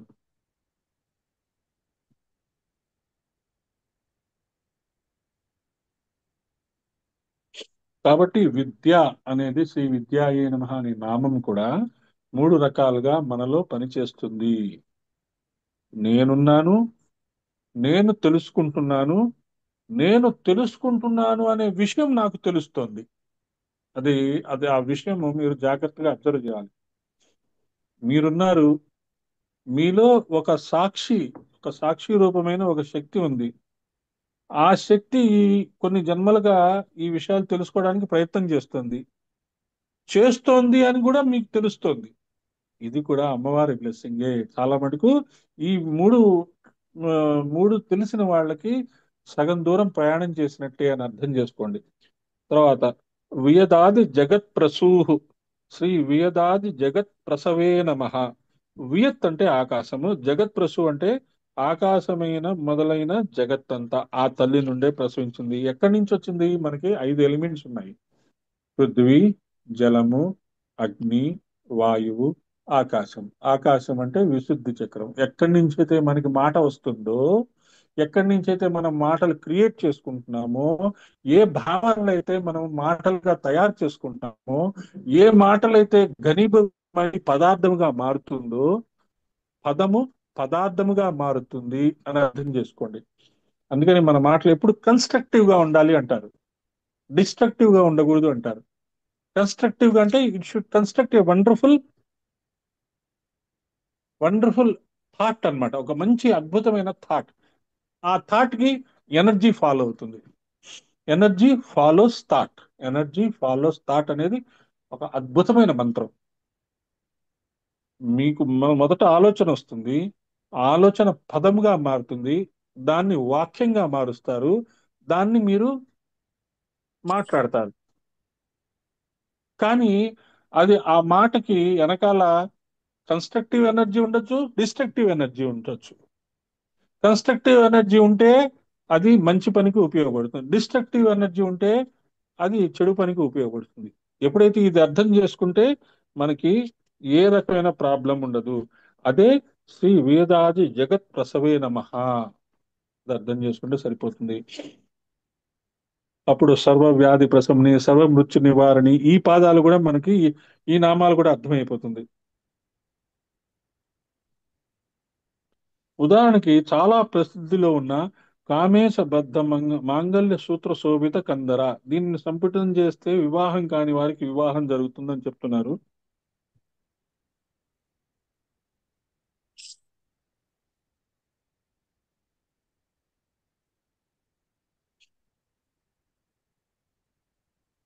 సర్వవ్యాధి ప్రశమని, సర్వమృత్యు నివారణి అనే నామాలు రోగహరణం, ఆయుష్ని వృద్ధి చేయగల నామాలు అని చెప్తున్నారు.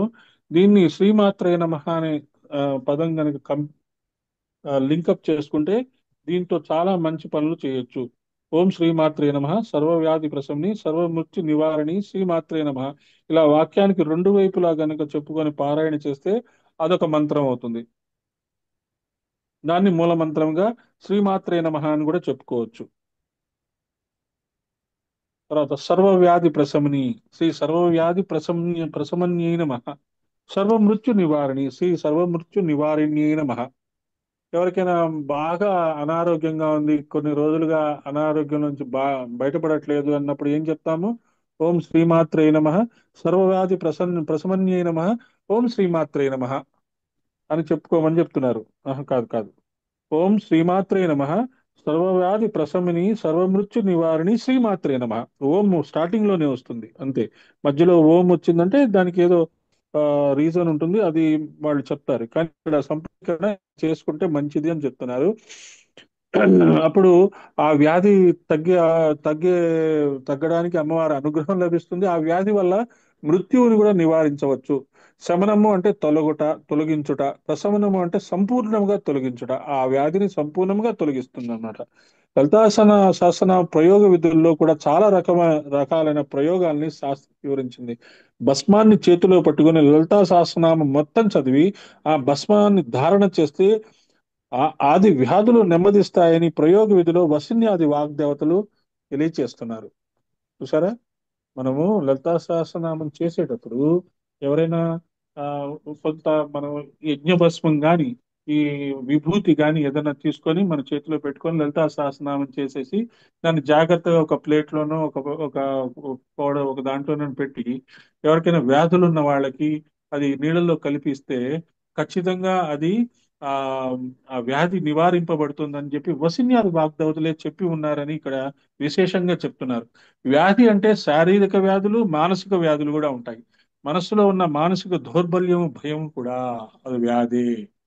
అమ్మో ఈ పని చేయగలమా, ఇన్ఫీరియారిటీ కాంప్లెక్స్ అంటారు కదా, మనకి తెలుసా, తెలుస్తుందా, అమ్మో మనం సరిగ్గా మాట్లాడగలమా లేదా, ఇంతమంది కూర్చొని ఉన్నారు, నేను లలితా సహస్రనామం చేయగలనా లేదా, మళ్ళీ అందులో తప్పు దొర్లితే పాపమేమో, ఇవన్నీ మానసిక దౌర్బల్యమే. అందుకనే తప్పైనా ఒప్పైనా నేను ముందుకు వెళ్ళిపోతాను, నేర్చుకుంటాను.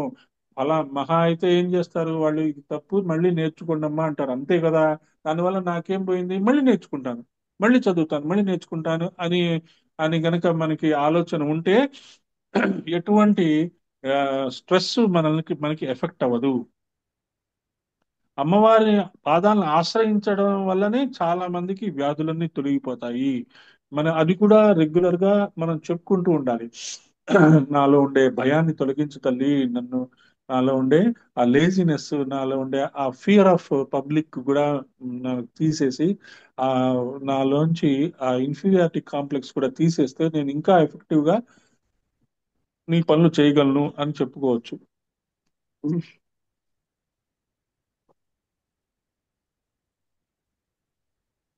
మృత్యువు గురించి ఇక్కడ చెప్తూ సర్వవ్యాధ నివారణి సర్వవ్యాధ ఏం చెప్పారు ఇక్కడ, సర్వవ్యాధి ప్రశమన్యై నమః, సర్వ వ్యాధి ప్రశమన్యై నమః, సర్వ మృత్యు నివారణ్యై నమః అని చెప్తూ వ్యాధుల గురించి చెప్పారు. కొన్ని మనకి టిప్స్ ఇచ్చారు. ఇక మృత్యువు గురించి చెప్తున్నారు చూడండి. మృత్యువు ప్రధానంగా రెండు రకాలు: కాల మృత్యువు, అపమృత్యువు. మనకి టైం అయిపోతుంది, టైం ప్రకారమే మనకి మృత్యు వస్తుంది, అదొకటి. అపమృత్యు సడన్ సడన్ డెత్. కాలమృత్యు అంటే ప్రారంధవశాత్తు శరీరము పండి రాలిపోయేది. ఒక టైంకి శరీరం ఇంకా చాలు, ఇంకా నాకు చాలా అలసిపోయాను, ఇంకా అన్నమాచార్య లాంటి వాడు వెంకటేశ్వర స్వామిని అడుగుతాడు, అలసితి సులసితి అని, ఇంకా నాకు ఇచ్చేవి అంటే వెంకటేశ్వర స్వామి చాలా బాధపడతాడట, నువ్వు వెళ్ళిపోతే నన్ను నా గురించి కీర్తించే వాళ్ళు ఎవరున్నారు నాయన అంటట. లేదు నాయన నేను బాగా అలసిపోయాను అంటే ఓకే అంటాడు. అలాగా అలసిపోయి శరీరం వదలటం వేరు, సడన్ గా చనిపోవటం వేరు. అది కానీ ఆ సడన్ గా చనిపోవటం అనేది మనకు జరగకూడదు. భయపడక్కర్లే, సడన్ గా అమ్మో అవుతుందేమో, మనకి మాత్రం జరగదు. ఎందుకంటే మనకి ఆ లలితా సహస్రనామాన్ని ఒక శాస్త్రం లాగా తెలుసుకోవడానికి ప్రయత్నం చేస్తున్నాం, బ్లైండ్ గా చేసుకుంటూ వెళ్ళట్లా. మనం ఆ విజ్ఞానం అమ్మవారిని మనము రూపజ్ఞానము, చరిత్రను చూసాము, ఆమె యొక్క శ్లోకాలను విన్నాము, సీక్రెట్స్ తెలుసుకున్నాము, వింటున్నాము, ఆచరిస్తున్నాము, చేసుకుంటున్నాము, ఇంత కష్టపడుతున్నాం. ఖచ్చితంగా మనకి అకాల మృత్యు అనేది ఉండదు. మనకి మనకి ఉండదు ఉండదు, మనకి ఉండకూడదు, ఇతరులకు కూడా ఉండకూడదు. అందుకని మన సంకల్పంలో సుఖము, శాంతి, సమృద్ధి, రోగరహిత, మృత్యురహిత, వృద్ధాప్య రహిత సమాజం కోసం మేము కృషి చేస్తున్నాము అని ఎప్పుడు సంకల్పం చెప్పుకుంటూ ఉంటాము. అది మనం తెలుసుకోవాలి. ఒక్కొక్కప్పుడు అపమృత్యువుకి సూచనలు కూడా వస్తుంటాయి, స్వప్నము ద్వారా, సిగ్నల్ ద్వారా సూచనలు వస్తుంటాయి. అది స్వప్న శాస్త్రం, జ్యోతిష శాస్త్రం. కానీ అమ్మవారి యొక్క పాదాలను శరణు కోరిన మనకి అన్ని ఆ, శుభాలే జరుగుతాయి ఆ, అనే ఆలోచనతో ముందుకు వెళ్ళవచ్చు. పరమేశ్వర అనుగ్రహం పొందిన మార్కండేయుడు అపమృత్యువును దాటడం కాదు, కాలమృత్యువును కూడా దాటాడు. మార్కండేయుడు చిరంజీవి అంటారు కదా, ఆయనకి సర్వ సర్వ వ్యాధి ప్రశమని, సర్వ మృత్యు నివారణకి పెద్ద ఉదాహరణ సత్యవంతుని చరిత్ర. సత్యవంతునికి సంవత్సరం లోపే మరణము అని వివాహానికి ముందే సావిత్రికి తెలుసు, అయినా వివాహం చేసుకుంది. మనస్సు ఆయన మీద ఉన్నప్పుడు మరొకరిని నేను చేపట్టలేను కనుక ఆయన్నే చేపడతాను అన్నది. ఆయన చచ్చిపోతాడమ్మా, ఆయనకి జాతకంలో సంవత్సరంలో చచ్చిపోతాడని చెప్పారమ్మా, వద్దమ్మా ఆయన చేసుకోవద్దమ్మా అంటే, లేదు నేను ఆయన్నే చేసుకుంటాను, ఆయన మీద నాకు మనసు పడింది అని చెప్పి ఆయన చేసుకుంది. సావిత్రిదేవి గాయత్రి అంశతో అశ్వవతకు పుట్టిన వనిత. గాయత్రి, సావిత్రి, కుండల్ని. గురుగారు ఏం చెప్పారు? ఈ మూడు most important things of our life. ఆ పదాలు వినటానికి ఎంతో అదృష్టం ఉండాలి. అది విన్నాం మనం, తెలుసుకున్నాం, తెలుసుకోవడానికి ఇంకా ప్రయత్నం చేస్తున్నాము. ఆ ఎఫర్ట్ ఖచ్చితంగా పరమ గురువుల యొక్క దృష్టికి వెళ్ళి ఉంటుంది. అందుకనే వాళ్ళు మళ్ళీ మళ్ళీ మనకి గుర్తు చేసి మనల్ని నడిపిస్తున్నారు అని అర్థం చేసుకుంటూ, సావిత్రి దేవి గాయత్రి అంశతో అశ్వపతికి పుట్టిన వనిత. సంవత్సరం పాటు ఆ భయం తనలోనే పెట్టుకుంది. ఆ విషయము ఆవిడికి, తండ్రికి, నారదుడికి తప్ప ఇంకెవరికి తెలియదు. చూడండి, ఇక్కడ సావిత్రి గురించి చెప్తున్నారు. అత్తమామలకి, భర్తకు కూడా తెలియదు. అలాంటి చోట ఆవిడ నవ్వుతూ అనుమానం రాకుండా ఉందంటే ఆ తల్లి నిబ్బరానికి నమస్కారం చేసుకోవాలి. ఆవిడ కాన్ఫిడెన్స్ అన్నమాట. ఏదైనా సరే చూసుకుందాము అనే కాన్ఫిడెన్స్ తో ఆవిడ సంవత్సరం పాటు ఉంది. కిషోర్ గారు, సత్యవంతుని ఫలానా. ఆ? ఇది ఒక్కసారి మళ్ళీ చెప్పరా? ఏంటమ్మా? ఇప్పుడు చెప్పిన మాట ఇంకొకసారి చెప్పరా మళ్ళీ? సావిత్రి దేవి గాయత్రి అంశతో అశ్వపతికి పుట్టిన వనిత. సంవత్సరం పాటు ఆ భయం తనలోనే పెట్టుకుంది. ఆ విషయం ఆవిడకి, తండ్రికి, నారదుడికి, ఈ ముగ్గురికి తెలుసు. అత్తమామలకి, భర్తకు కూడా తెలియదు. అలాంటి చోట ఆవిడ నవ్వుతూ అనుమానం రాకుండా ఉందంటే ఆ తల్లి మనోనిబ్బరానికి నమస్కారం చేసుకోవాలి. అంటే ఏంటి? సంవత్సరం తర్వాత తన భర్త చనిపోతాడని తెలుసు, కానీ ఆవిడకి ఆ నమ్మకం ఉంది. నేను ఎట్లయినా సరే, నేను కంటిన్యూస్ గా నేను చూసుకోగలను, చేసుకోగలను అనే ధైర్యంతో. లేదు, అలానే అనుకోవచ్చు. లేదు, ఆ సమయం వచ్చినప్పుడు చూసుకుందాంలే. Let us live in the present. ఈ సెకండ్ మనం హాయిగా ఉన్నాము, ఈ సెకండ్ ని మనం ఎంజాయ్ చేద్దాము. రేపు ఎలా ఉంటుందో, రేపు బాగుంటుందో బాగుంటుందో, రేపు సూర్యుడు వస్తాడో రాడో, నిన్న నిన్న చాలా కష్టపడ్డాను, ఈ రోజు కూడా కష్టపడతానేమో అని అనుకుంటూ ఉన్నాం అనుకోండి, అలాగే ఉంటుంది. కాదు, ఈ మూమెంట్ నేను ఈ కార్యక్రమంలో ఉన్నాను కాబట్టి ఈ మూమెంట్ నే నేను ఎంజాయ్ చేస్తాను అనే అద్భుతమైన మానసిక స్థితితో సావిత్రి ఉంది కాబట్టి ఏమైంది? సత్యవంతునికి ఫలానా సమయం మృత్యు అని తెలిసినప్పుడు తన దీక్షని మరింత పట్టుతరం చేసుకుంది. ఒక వ్రతం స్వీకరించింది. ఆ వ్రతం ఏమిటో ఇతర పురాణాదుల ద్వారా గ్రహించవచ్చు. సావిత్రి దేవి అమ్మవారి ఉపాసన చేసింది. అమ్మ అనుగ్రహంతో చిరాయువుగా భర్తని పొందింది. సో సావిత్రి, మార్కండేయుడు ఇలాంటి మహాభక్తుల చరిత్రను పరిశీలిస్తే ప్రారబ్ధాన్ని కూడా తప్పించగలిగే శక్తి అమ్మవారి ఉపాసనకు ఉంది. అది మనం అర్థం చేసుకోవాల్సింది. ఇది త్రిపుర రహస్యంలో తెలుస్తుంది. ప్రారబ్ధం అనుభవిస్తేనే మోక్షం వస్తుందని కొంతమంది అనుకుంటారు. మనకు వచ్చే ప్రాబ్లమ్స్ అన్ని మన యొక్క పాత కర్మలు, దానివల్ల మనకి ప్రాబ్లమ్స్ వస్తున్నాయి, వీటిని అనుభవించేద్దాము అని అనుకుంటారు. కానీ ఈ వీటిని కూడా తొలగించగలదు అమ్మవారు, ప్రారంధాన్ని క్లీన్ చేయగలదు అనేది కూడా మనం అర్థం చేసుకుంటే ఖచ్చితంగా అమ్మవారు మనకి ఆ రకమైన ఆ అపమృత్యువుల్ని, అకాల మృత్యువుని, సర్వ మృత్యువుల్ని తల్లి పోగొట్టగలదు. ఇంకా చాలా మృత్యువుల గురించి శాస్త్రం వివరించింది. ఇంద్రియ పటుత్వం క్షీణించడం వల్ల 100 ఏళ్లు బతుకుతున్నారు, కానీ కొంతమంది 50 ఏళ్లకే వెళ్ళిపోతుంటున్నారు. నిజం చెప్పాలంటే మృత్యు ఎప్పుడో చివరికి వచ్చే బంధువు కాదు, దగ్గర ఉండే బంధువు. నిత్యము సన్నిహితో మృత్యువు కర్తవ్యో ధర్మ సంగ్రహ అని శాస్త్రం చెప్తుంది. మృత్యు అనేక రూపాలుగా హెచ్చరికలు కనిపిస్తుంది. అందుకని గురుగారు ఏం చెప్తారు? హర్ దిన్ ఏక్ నయా జనం, హర్ రాత్ ఏక్ నయీ మౌత్. ప్రతిరోజు మనం చచ్చిపోవాలట. మనం రాత్రి నిద్రపోయేటప్పుడు నేను శరీరం వదిలేస్తున్నాను, రేపు కొత్త జన్మ ఎత్తుతాను అని గనుక మనం ఆ ధ్యాసతో కనుక పడుకుంటే మనకి ఈ రోజు జరిగినవి ఈ రోజే అయిపోతాయి. మళ్ళీ రేపు మళ్ళీ కొత్తగా మనం జీవితం జీవించవచ్చు. అలా మన పాత జన్మల్ని కూడా క్లీన్ చేసుకోవచ్చు. స్థిరైరంగై సుష్ఠువాగం సస్తనోభి స్థిరై అంగై. శరీర ఇంద్రియాల పటుత్వం కలిగి ఉంటూ ఈ శరీరంతో ఆరాధన చేసుకోవాలి, వేదమాతను ప్రార్థించాలి. కాబట్టి మన శరీర ఆరోగ్యం కూడా చాలా జాగ్రత్త, కాబట్టి శరీరాన్ని కూడా జాగ్రత్తగా చూసుకోవాల్సిందే. దానికి ఏది కావాలంటే అది ఇవ్వాల్సిందే. నేను హోమియోపతి మాత్రలే వాడతాను, అల్లోపతి వాడను, ఆయుర్వేదం వాడను అని అనుకున్నారు అనుకోండి, ఈ జీవితాంతం. అంటే కొంతమందికి హోమియోపతి బాగా పడుతుంది, కొంతమంది పడదు. కొంతమందికి అల్లోపతి బాగుపడుతుంది. బాగా సివియర్ మైగ్రైన్ హెడేక్ వచ్చినప్పుడు ఆ సెకండ్ భలే చికాగ్గా అనిపిస్తుంది, ఎవరైనా కొట్టాలని, ఎరగదీయాలని, ఆ అసలు గందరగోళం చేయాలనిపిస్తుంది. అప్పుడు మీరు హోమియోపతి మందు వేసుకుంటాను అంటే అది చాలా టైం పడుతుంది. ఇమీడియట్ గా ఒక శారిడాను, ఒక ఒక డోలో 650 వేసారనుకోండి, సెకండ్స్ లో తగ్గిపోతుంది.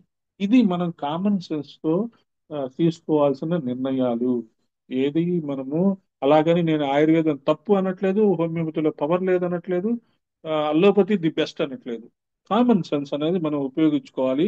ఎందుకంటే మన శరీరం ఎంత యాక్టివ్ గా ఉంటే మనం అన్ని సాధనలు చేసుకోవచ్చు, లాస్ట్ సెకండ్ వరకు సాధన చేసుకోవచ్చు.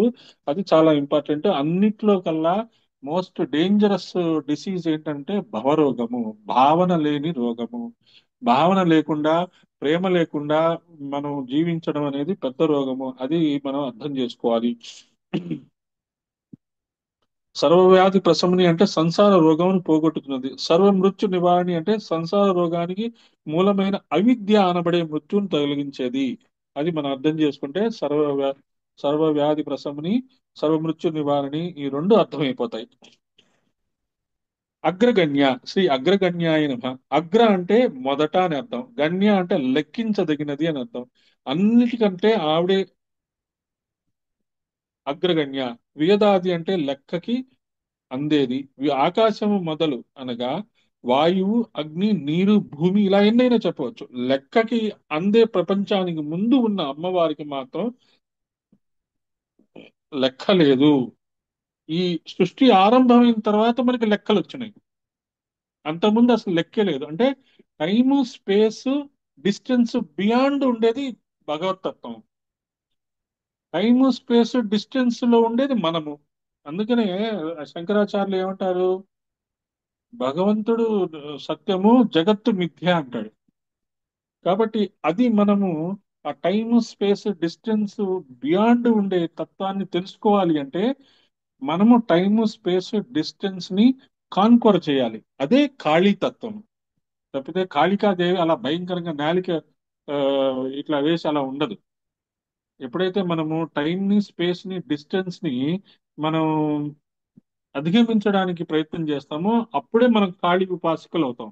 దానికి ఏంటి, స్కిల్ డెవలప్ చేసుకోవాలి. స్కిల్స్ డెవలప్ చేసుకోవాలి. అందరూ 1 అవర్ చేస్తే మనం 30 minutes లో చేసే స్కిల్ కనుక మనం డెవలప్ చేసుకుంటే అప్పుడు we are set to be conquered, conquering time. అది మెల్లగా అలవాటు చేసుకుంటే ఇంకా స్పేస్ ని కూడా కాన్క్వర్ చేయొచ్చు. ఎక్కడ కావాలంటే అక్కడికి వెళ్ళిపోవచ్చు. ఎంత డిస్టెన్స్ కావాలంటే అంత డిస్టెన్స్ కవర్ చేయొచ్చు. అదంతా అమ్మవారి యొక్క రూపాల్లో, అమ్మవారి యొక్క నామానికి నేర్పింపబడుతున్నది. అచింత్య రూప, శ్రీ అచింత్య రూపాయ నమః. వేదాది జగత్ప్రసూ నామం నుండి అన్ని చింతనకి అందుతాయి. ఆకాశాదుల నుండి ప్రపంచమంతా చింతయే. ఆకాశానికి కూడా అది అయిన స్థితి చింత ఎలా ఉంటుందో చెప్పగలమా? అత్యంత సూక్ష్మమై వ్యాపకమైన ఉన్నది ఆకాశం కొంత మేరకు మన చింతనకి అందటం లేదు. అంతకంటే సూక్ష్మమైన వ్యాపకమైన తత్వం చింతనకి అందుతుందా? కా అమ్మ అలా ఇలా ఉంటుందని చూపించడానికి మన చిత్తంతో సాధ్యం కాదు కనుక అచింత్య రూప అనేది మనం అర్థం చేసుకోవాలి. మనస్సు మాటలకి అందని తత్వము, గుణము, సంపర్కము లేనిదే అమ్మవారు. అవాంగ్మానస గోచరుడు అంటారు కదా భగవంతుణ్ణి, అలాగే. తర్వాత కలికల్మష నాశిని, శ్రీ కలికల్మష నాశిని నమ. కలిదోషాలు ఎక్కువైపోతున్నాయని భయం కలిగినప్పుడు ఈ నామాన్ని జపించుకుంటే ఈ భయం నుండి రక్షణ పొందవచ్చు. మనలో ఆ కలి బుద్ధులు ప్రవేశించవు. కలిలో ఉండే గుణాల్ని శాస్త్రాలు వర్ణించాయి. సత్యము, అహింస, శౌచము, అస్తేయం, ఈ 4 గనక మనలో ఉంటే మనము కలికాలంలో లేనట్టే లెక్క.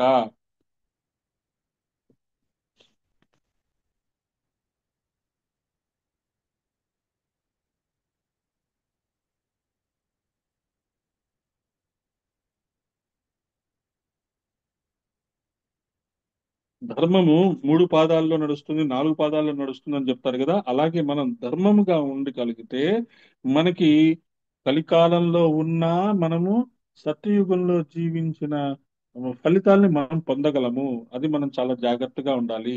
అలాగే ఇక్కడ మనకేం చెప్పారు, సత్యము, అహింస, శౌచము, అస్తేయము. సత్యము అంటే ఎల్లప్పుడూ కరెక్ట్ గా అబద్ధాలు లేకుండా మాట్లాడాలి. అహింస, ఎవరిని హింస పెట్టకూడదు. శౌచము అంటే ఒక నియమము, ఒక డిసిప్లైన్డ్ లైఫ్. అలాగే అస్తేయము అంటే ఇతరుల్ని ఆశించకుండా ఉండట. ఈ 4 గనక మనం ప్రాక్టీస్ లో పెట్టుకుంటే మనకి ఎప్పుడు కలి శక్తి మన దగ్గరికి రాదు. అది మనం అర్థం చేసుకోవాలి. అది మనకి శ్రీ కలికల్మష నాశిన్యై నమః అనేది మనకి చెప్తారు.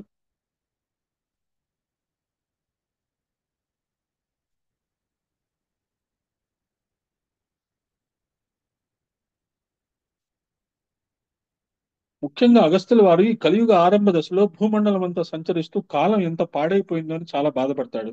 అప్పుడు ఆయన వీళ్ళందరినీ ఎలా తరిస్తారా అని దేశం అంతా తిరుగుతూ ఉంటాడట. వీళ్ళ కానీ తమాషా ఏంటంటే అగస్త్యుల వారికి ఆయన ఆయన బాగుపడ్డాడు. కానీ ఇతరులను ఎలా బాగుపరచాలి అనే ధ్యాస ఆయనకు ఉంది కాబట్టి మనకి లలితా సహస్రనామం వచ్చింది. అది చాలా అర్థం చేసుకోండి. అది ఋషితత్వం అంటే అది. మనం ఋషులుగా ఎదగాలి, దేవతలుగా ఎదగాలంటే ఇతరులు కూడా మనతో పాటు బాగుపడాలి అనే ఆలోచనలు ఉన్న వాళ్ళే ఋషులు అవుతారు.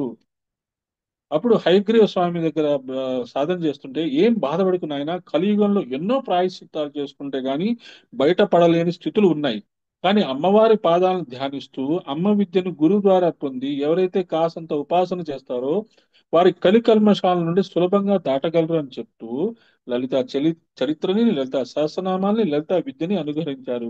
ఇక్కడ దాని లక్ష్యమే కలికల్మష నాశనం. కాబట్టి మనకి లలితా సహస్రనామం ఖచ్చితంగా కలికల్మష నాశనంలో ఆ, నాశనం ఆ, నుంచి కాపాడుతుంది.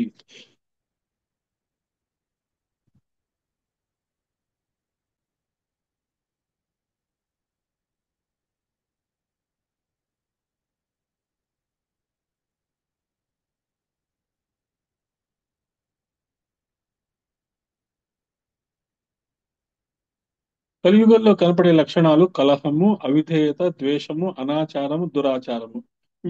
వీటికి కొంచెం దూరంగా మనం ఉండగలిగితే మనకి ఏ రకమైన ఇబ్బంది ఉండదు. కలిదోష నాశనం అనేది శ్రీ విద్య యొక్క ప్రత్యేకత. కాబట్టి అమ్మవారి గురించి మనం తెలుసుకుంటున్నాం కాబట్టి ఖచ్చితంగా మనం కలికాలంలో లేము. కలికాలంలో ఉన్న పాపాల దొంతని పోగొట్టడానికి ఎప్పుడు అమ్మవారి నామాలను కీర్తన చేస్తుండాలి. అగ్నిని నీరు ఎలా ఆర్పివేస్తుందో, చీకటిని సూర్యుడు ఎలా తొలగిస్తాడో ఆ పాపాలని అమ్మవారు కూడా అలాగే తొలగిస్తారు. కాబట్టి మనం నిత్యము లలితా సహస్రనామము దానికి సంబంధించినవి చూస్తున్నాం కాబట్టి మనలోకి కలి ప్రవేశించలేదు అని నమ్మచ్చు. కలి ప్రవేశిస్తే మనం ఇక్కడ కూర్చోం. అది మాత్రం అర్థం చేసుకోండి. కానీ అప్పుడప్పుడు ఇబ్బంది పెడుతూ ఉంటుంది. అప్పుడప్పుడు మనకి ప్రకృతిలో ఉండే చూసే ఈ అధవ పనులన్నీ ఇంకా తెలుస్తూ ఉంటే మనకి చాలా ఇబ్బందులు వస్తుంటాయి. వాడు వాడు అన్ని అధవ పనులు చేస్తున్నా అమ్మవారు వాడిని ఎందుకు శిక్షించలేదు, నాకే ఎందుకు ప్రాబ్లమ్స్ క్రియేట్ అవుతున్నాయి అంటే వాడికి శిక్షించే రోజు వస్తే వాడికి ఇంకా భయంకరమైన శిక్షలు వస్తాయి. నువ్వు నువ్వు నువ్వు you should be happy, should feel very happy that you are aware of అమ్మవారి ప్రజెన్స్. వాడికి అమ్మవారి ప్రజెన్స్ తెలియదు, వాడు ఎంజాయ్ చేస్తున్నాడు, మనకెందుకు. కానీ వాడిని కూడా సంస్కరించే ఆ ఆయుధం మన దగ్గర ఉంది. అలాంటి వాడిని కూడా సంస్కరించే ఆయుధం మన దగ్గర ఉంది. అదే మన శుభకామనగా చెప్పుకుంటాం, గాయత్రి మంత్రంగా చెప్పుకుంటాం, గాయత్రి యజ్ఞంగా చెప్పుకుంటాం. కలికాలంలో మూడు రకాల దోషాలు ఉంటాయి. కలవు కలికృతాన్ దోషాన్ ద్రవ్య దేహాత్మ సంభవాన్. ద్రవ్యము, దేహము, ఆత్మ ఈ మూడింటితో దోషాలు వస్తాయి. ద్రవ్యములు అంటే బయట వస్తువులు, దేహం అంటే శరీరము, మూడవది ఆత్మ. ఇక్కడ ఆత్మ శబ్దానికి మనస్సు అని అర్థం. ఈ మూడింటితో వచ్చిన దోషములు తొలగించేదే పరమేశ్వరి చింతన. పరమేశ్వరి చింతన అంటే మంత్ర జపమే. అందుకని వీలైనంత మటుకు మనం మంత్ర జపం చేసుకుంటూ ఉంటే మనకి ఆ ఫోకస్ అటే ఉంటుంది. కాత్యాయని, శ్రీ కాత్యాయన్యే నమః. ఇప్పుడు మనం చెప్పుకుంటున్న విమర్శ రూపిణి విద్య అనబడే విశాలమైన నామాల గుంపులో కాత్యాయని మంత్రమే ప్రధాన మంత్రము. విమర్శ రూపిణి అయిన తల్లి యొక్క ప్రధాన నామం కాత్యాయని. కాత్యాయని నామమే మహామంత్రము. శ్రీ కాత్యాయన్యే నమః ఇది ఒక మంత్రము. గోపికలు కాత్యాయని వ్రతం చేశారని భాగవతం చెప్తున్నది. కాత్యాయని కాళహంత్రి కమలాక్ష నిషేవిత ఈ శ్లోక పాదమే ఒక మంత్రము. ఇందులో ప్రధాన మంత్రం కాత్యాయని. కాత్యాయని ఉపాసన ఫలము కాళహంత్రి. వెనుకటి నామాల కొనసాగింపుగా మృత్యుంజయ మంత్ర విశేషాల్లో ప్రవేశించాం. శ్రీ విద్యలో అమ్మవారి ప్రధాన మంత్రాల్లో కాల సంకర్షణి మంత్రం అని ఒకటి ఉంటుంది. బండాసుర బండాసురేంద్ర నిర్ముక్త శస్త్ర ప్రత్యస్త్ర వర్షిణి దగ్గర బండాసురుడు వేసిన మృత్యు అస్త్రానికి అమ్మవారు సమాధానంగా కాల సంకర్షణాస్త్రం ప్రయోగించారు. బండాసురుడు ఆయుర్నాశ ఆయుర్నాశ నాస్త్రము అనే దాన్ని వేస్తే అమ్మవారు దానికి ప్రత్యస్త్రము కాల సంకర్షణి మంత్రంగా ఏదైతే మంత్రం చేశారో అది శ్రీ విద్యలో చెప్పబడి ఉంది. ఈ కాత్యాయని కాళహంత్రి కమలాక్ష నిషేవిత నామ పంక్తియే ఒక పెద్ద మంత్రము. కాళహంత్రిలో కాల సంకర్షణి అనే దాన్ని దాచిపెట్టారు. వసిన్యాది వాగ్దేవతల దయ చాలా ఉంది. నామాల్లో మంత్ర విశేషాలు చాలా గర్భీకరించారు. కాళహంత్రి శక్తి కాత్యాయని. కాత్యాయని నామ వివేచనమే పెద్ద ఉపాసన.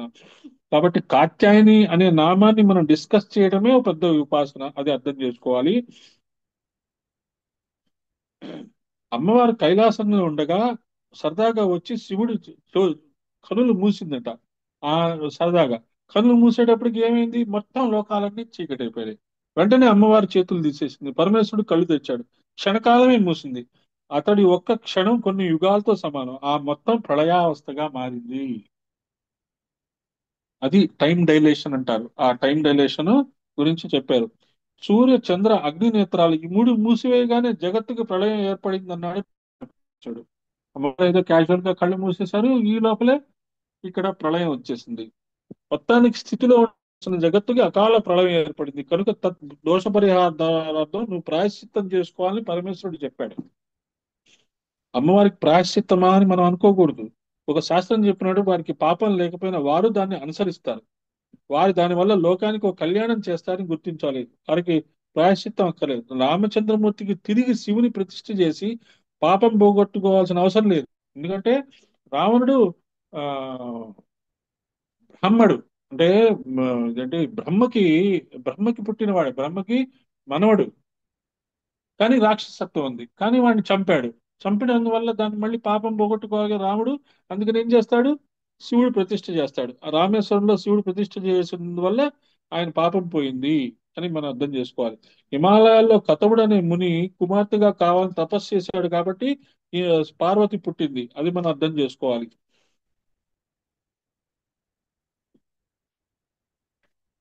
ఇలాగా కాత్యాయన్యై నమః అనే శ్లోకం దగ్గర మనం ఆపుతాము.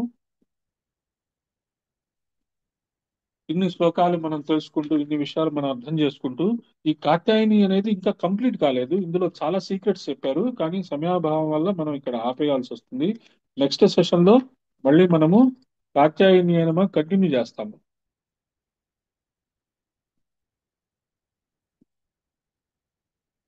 ఎందుకంటే కాత్యాయని అనే పదం మనకి చాలా రెగ్యులర్ గా మనకి వినపడుతుంది. చాలా మంది పేర్లు చెప్పుకుంటున్నారు. ఆ పదాన్ని మనం జాగ్రత్తగా విశ్లేషించుకుంటే తప్పితే మనకి ఆ అమ్మవారి యొక్క తత్వం అర్థం కాదు. కాబట్టి మనం నెక్స్ట్ సెషన్ కూడా కాత్యాయని నమః అనే దానికి చాలా జాగ్రత్తగా డిస్కషన్ చేసుకుందాము.